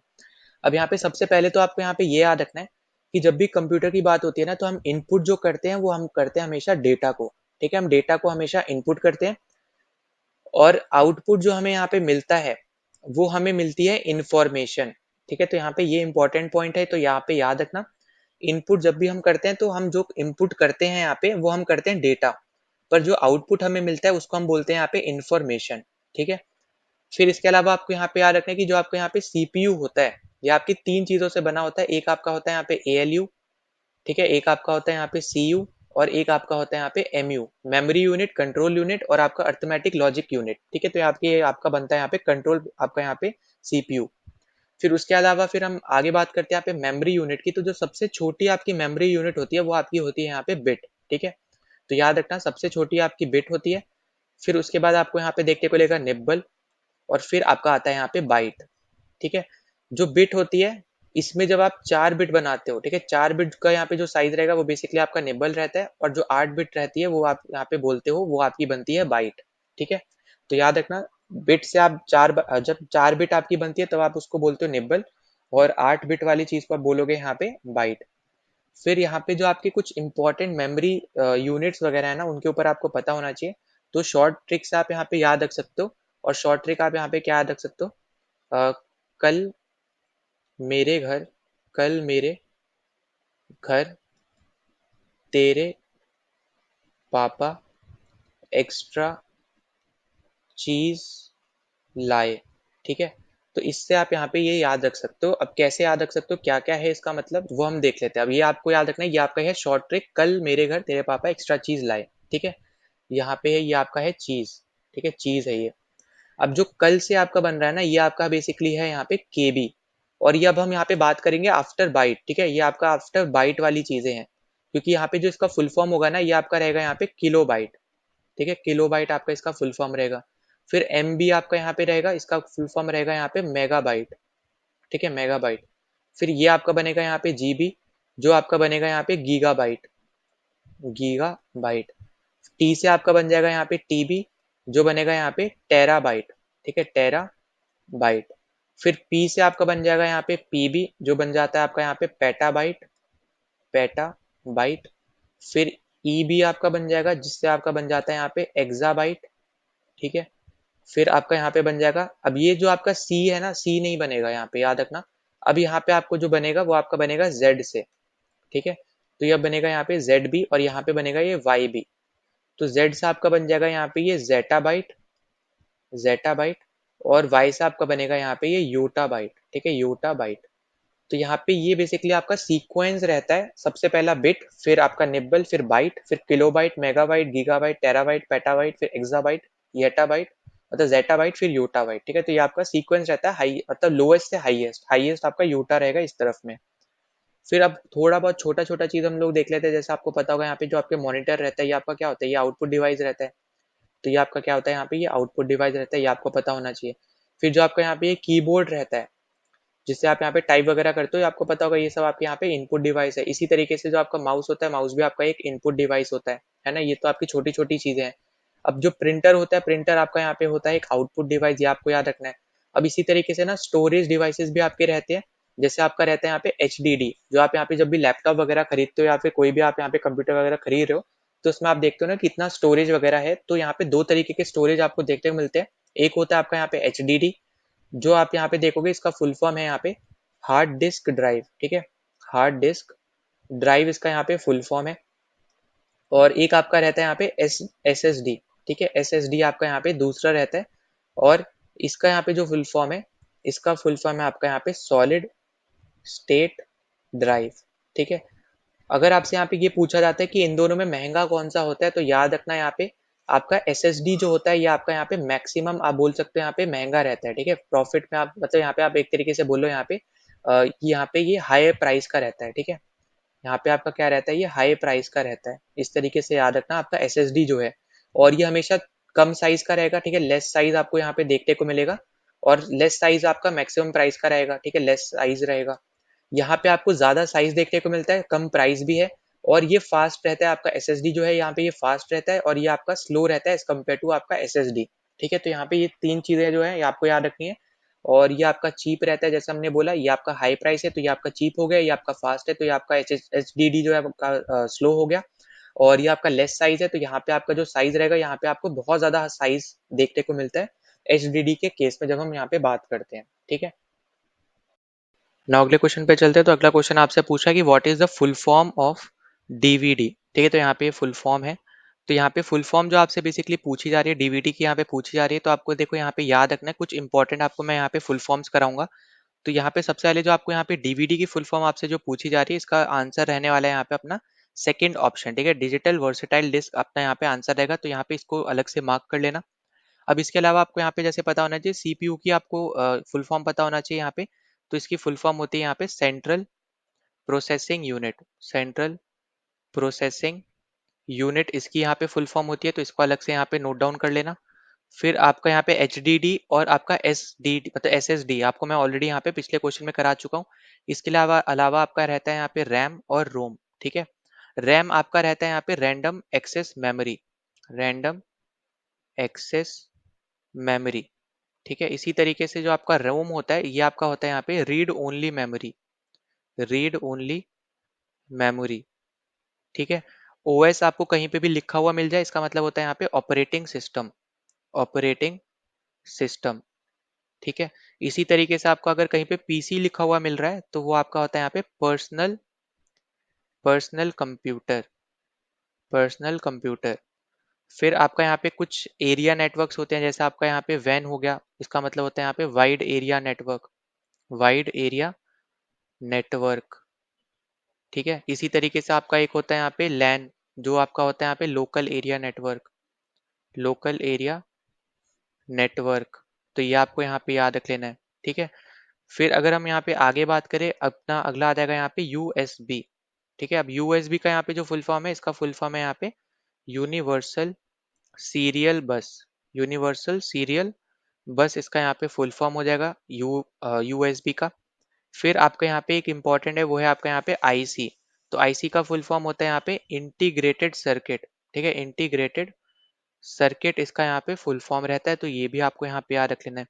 फिर आपकी ना एक लैंग्वेज होती है जिसका नाम है यहाँ पे HTML। तो HTML का फुल फॉर्म आपको अलग से याद रखना है। इसका फुल फॉर्म है यहाँ पे hyper text markup language. Hyper text markup language. और जो ये लैंग्वेज है ना, ये बेसिकली आप यहाँ पे यूज करते हो वेब पेजेस बनाने में, ठीक है। जैसे आपके यहाँ पे HTML है, इसके अलावा फिर आपकी जावा स्क्रिप्ट होती है, आपकी CSS होती है, आपका यहाँ पे रिएक्ट वगैरह होती है। तो आप ये सब जो लैंग्वेजेस है, ये सब आप फ्रंट एंड के लिए यूज करते हो। जैसे फॉर एग्जांपल जो आपको, जैसे मान लो आप कोई भी वेबसाइट खोल रहे हो, ठीक है, किसी भी की आप यहाँ पे वेबसाइट खोल रहे हो, तो जो आपको दिख रहा है ना कि ये वेबसाइट में ऊपर की तरफ आपका यहाँ पे एक होम टैब होगा, या फिर मान लो यहाँ पे आपको इमेज जाती हुई आगे दिखती है, या फिर किसी भी तरीके से जो आपको कंप्लीट आपको स्क्रीन पे जो दिख रहा है ना यहाँ पे कोई भी वेबसाइट, तो वो जो डिजाइन बन रहा है बेसिकली, वो आप बोल सकते हो यहाँ पे कि HTML के थ्रू, यहाँ पे CSS के थ्रू, जावास्क्रिप्ट के थ्रू, रिएक्ट के थ्रू यहाँ पे बनता है, ठीक है। तो ये सब आपकी फ्रंट एंड लैंग्वेजेस होती है। फ्रंट एंड मतलब होता है जो आप यहाँ पे सामने देख रहे हो अपने स्क्रीन पे, वो चीज, ठीक है। फिर इसी तरीके से ना बैक एंड की कुछ लैंग्वेजेस होती हैं, जैसे आपकी पाइथन हो गई, आपकी जावा हो गई। तो वो आपके बैक एंड पे काम करती है। जैसे आपने कुछ भी यहाँ पे, जैसे मान लो आपको बोला कि अपना पासवर्ड और अपना ईमेल आईडी डालो और फिर लॉग इन करो। अब वो आपका कहाँ चेक हो रहा है, वो आपका बैकएंड पे जाके चेक हो रहा है कि आपने ईमेल जो डाला है और जो आपने पासवर्ड डाला है, वो वही सेम है जो आपने पहले यूज किया है, जो आपने खुद से बनाया था, है ना। तो वो चीज आपकी बैकएंड पे चेक होती है। वो आप वहां पे, हम ज्यादातर जो लोग हैं वो यूज करते हैं जावा को, क्योंकि वो फास्ट रहती है एज कम्पेयर टू आपका पाइथन से, ठीक है। पर आपकी ये दोनों बैकएंड लैंग्वेजेस के तौर पे भी यूज होती है। बाकी पाइथन तो आपकी डेटा साइंस वगैरह, आर्टिफिशियल इंटेलिजेंस में भी यहाँ पे यूज की जाती है। तो ये आपको यहाँ पे अलग से याद रख लेना है। फिर हम यहाँ पे थोड़ा और देख लेते हैं। हम लोग यहाँ पे बात कर रहे हैं फुल फॉर्म्स की, ठीक है। फुल फॉर्म्स की मेमोरी यूनिट्स तो हम ऑलरेडी डिस्कस कर चुके हैं। अब यहाँ पे अपने कुछ प्रोटोकॉल वगैरह, जैसे आपका यहाँ पे FTP है, इसका मतलब है यहाँ पे file transfer protocol. File transfer protocol, ठीक है। इसी तरीके से आपका यहाँ पे GUI है, इसका मतलब है यहाँ पे graphical user interface. Graphical user interface. फिर आपका यहाँ पे एक आ जाता है फोर्ट्रन, आपकी एक और लैंग्वेज है, इसकी फुल फॉर्म आपसे यहाँ पे पूछी जाती है। तो याद रखना, इसकी फुल फॉर्म है यहाँ पे फॉर्मूला ट्रांसलेशन। फॉर्मूला ट्रांसलेशन, ये आपकी एक लैंग्वेज है, ठीक है। फोर्ट्रन नाम से आपकी एक लैंग्वेज है ये। फिर अगर हम आगे बात करें यहाँ पे जो इम्पोर्टेंट रहेगा, तो इसके अलावा आप देखोगे यहाँ पे जैसे दो आपकी यहाँ पे रहती है, जो रोम है उसके टाइप होते हैं। एक होता है आपका यहाँ पे EEP रोम, और एक आपका रहता है यहाँ पे EP रोम, ठीक है। तो जो आपका यहाँ पे ये EP रोम है, इसका यहाँ पे फुल फॉर्म होता है इरेजेबल इरेजेबल प्रोग्रामेबल, ठीक है। Erasable programmable read only memory, जो आपका यहाँ पे रोम था वही रहेगा, ठीक है। तो यहाँ पे मैं रोम लिख दे रहा हूँ, तो इसका मतलब समझ जाना रीड ओनली मेमोरी। फिर जो यहाँ पे आपको दे रखा है, इसका मतलब होता है यहाँ पे electronically electronically erasable electronically erasable programmable रोम, ठीक है। प्रोग्रामेबल रोम। तो यहाँ पे ये कुछ आपकी बहुत ज़्यादा इम्पोर्टेंट्स आप बोल सकते हैं, यहाँ पे ये आपके हो गए फुल फॉर्म्स वगैरह, जो आपसे जनरली यहाँ पे पूछे जाते हैं। तो ये आपको बिल्कुल भी यहाँ पे भूलने नहीं है, क्योंकि आपको यहाँ पे ऐसी टाइप के जो क्वेश्चंस है ना, वही यहाँ पे जनरली यहाँ पे पूछे जाएंगे। तो ये सब आपके यहाँ पे इंपॉर्टेंट चीज़ें हैं जो आपको बिल्कुल नहीं भूलनी है। हमने यहाँ पे जितनी डिस्कस करी है, रैम रोम वगैरह हो गया, आपका SSD हमने डिस्कस कर लिया, HDD हमने यहाँ पे डिस्कस कर लिया, CPU वगैरह हमने यहाँ पे डिस्कस किया है। अब इसी तरीके से एक छोटा सा और लिख लो यहाँ पे, वो है आपका यहाँ पे बायोस। बायोस मतलब होता है यहाँ पे बेसिक इनपुट आउटपुट सिस्टम, ठीक है। बेसिक इनपुट आउटपुट सिस्टम आपको यहाँ पे ये याद रख लेना है। फिर अगर आप यहाँ पे देखोगे ना, एक आपकी यहाँ पे मेल से रिलेटेड आपकी बोल सकते हैं एक तरीके से यहाँ पे प्रोटोकॉल्स रहते हैं, जिसको हम लोग बोलते हैं यहाँ पे SMTP प्रोटोकॉल, ठीक है। तो यहाँ पे आपको वो भी चीज़ याद रखनी है कि जो आपकी यहाँ पे होने वाली है SMTP प्रोटोकॉल, ठीक है। तो SMTP का फुल फॉर्म हम यहाँ पे याद रखना, सिंपल मेल ट्रांसफर प्रोटोकॉल इसका यहाँ पे फुल फॉर्म रहता है। तो यहाँ पे मैं लिख दे रहा हूँ SMTP जो यहाँ पे होती है, इसका मतलब है यहाँ पे mail transfer simple mail transfer protocol, ठीक है, तो यहाँ पे ये आप बेसिकली यूज करते हो यहाँ पे मेल वगैरह को सेंड करने के लिए। रिसीव करने के लिए आप यहाँ पे यूज करते हो पॉप को। ठीक है, तो रिसीव अगर करना होता है यहाँ पे मेल को, तो हम लोग यहाँ पे यूज करते हैं पॉप को। ठीक है, हम यहाँ पे बात कर रहे हैं बेसिकली यहाँ पे ईमेल्स वगैरह की, या फिर आप इसको यहाँ पे मेल वगैरह बोल सकते हो। ठीक है, ईमेल मतलब होता है इलेक्ट्रॉनिक मेल। ठीक है, इलेक्ट्रॉनिक इलेक्ट्रॉनिक मेल। ईमेल का मतलब होता है यहाँ पे इलेक्ट्रॉनिक मेल। ठीक है, तो यहाँ पे ये याद रखना। फिर यहाँ पे सिंपल मेल ट्रांसफर प्रोटोकॉल हो गया यहाँ पे ये, और पॉप मतलब होता है यहाँ पे पोस्ट ऑफिस प्रोटोकॉल। ठीक है, पोस्ट ऑफिस प्रोटोकॉल, तो यहाँ पे ये भी याद रख लेना अलग से। तो ये सब आपके यहाँ पे बहुत ज़्यादा जो इंपॉर्टेंट फुल फॉर्म्स थी वो सब हमने डिस्कस कर लिया। अगर कोई और आगे यहाँ पे आती है तो वहाँ पे हम आगे आने वाले क्वेश्चन में हम और थोड़ी डिस्कस कर लेंगे, पर इतनी आपको यहाँ पे एटलीस्ट पता होनी चाहिए जो जनरली हर एक एग्जाम से पूछी जाती है। बाकी तो यहाँ पे अगर कोई कंप्यूटर वाला एग्जाम दे रहा है तो उसमें तो आपके थोड़ी डीप वाली फुल फॉर्म्स भी आ सकती हैं। ठीक है, तो ये सब आपके यहाँ पे 10 क्वेश्चन थे इस वीडियो के जो हमने यहाँ पे डिस्कस किए। तो अगर आपको इनमें से किसी भी क्वेश्चन में कोई भी डाउट होता है तो कमेंट सेक्शन में आप जरूर मेंशन कर देना। बाकी टेलीग्राम चैनल ज्वाइन कर लेना, लिंक डिस्क्रिप्शन में दे रखा है। अगर आपको कंप्लीट यहाँ पे फ्री पीडीएफ वगैरह चाहिए, जो भी हमने यहाँ पे डिस्कस किया ये कंप्लीट पीडीएफ चाहिए, तो उसके लिए आप टेलीग्राम चैनल ज्वाइन कर सकते हो। साथ ही साथ टेलीग्राम चैनल पे आप अपने डाउट्स भी क्लियर कर सकते हो। ठीक है, ज्वाइन करके। तो या तो वहाँ पे कर लो, या फिर आप यहाँ पे भी कमेंट सेक्शन में कमेंट करके पूछ सकते हो। ठीक है, तो यहाँ पे अगर आप पहली बार आए थे चैनल पे तो प्लीज सब्सक्राइब कर देना, वीडियो को शेयर, वीडियो को लाइक कर देना। बाकी मिलते हैं नेक्स्ट वीडियो में। जय हिंद।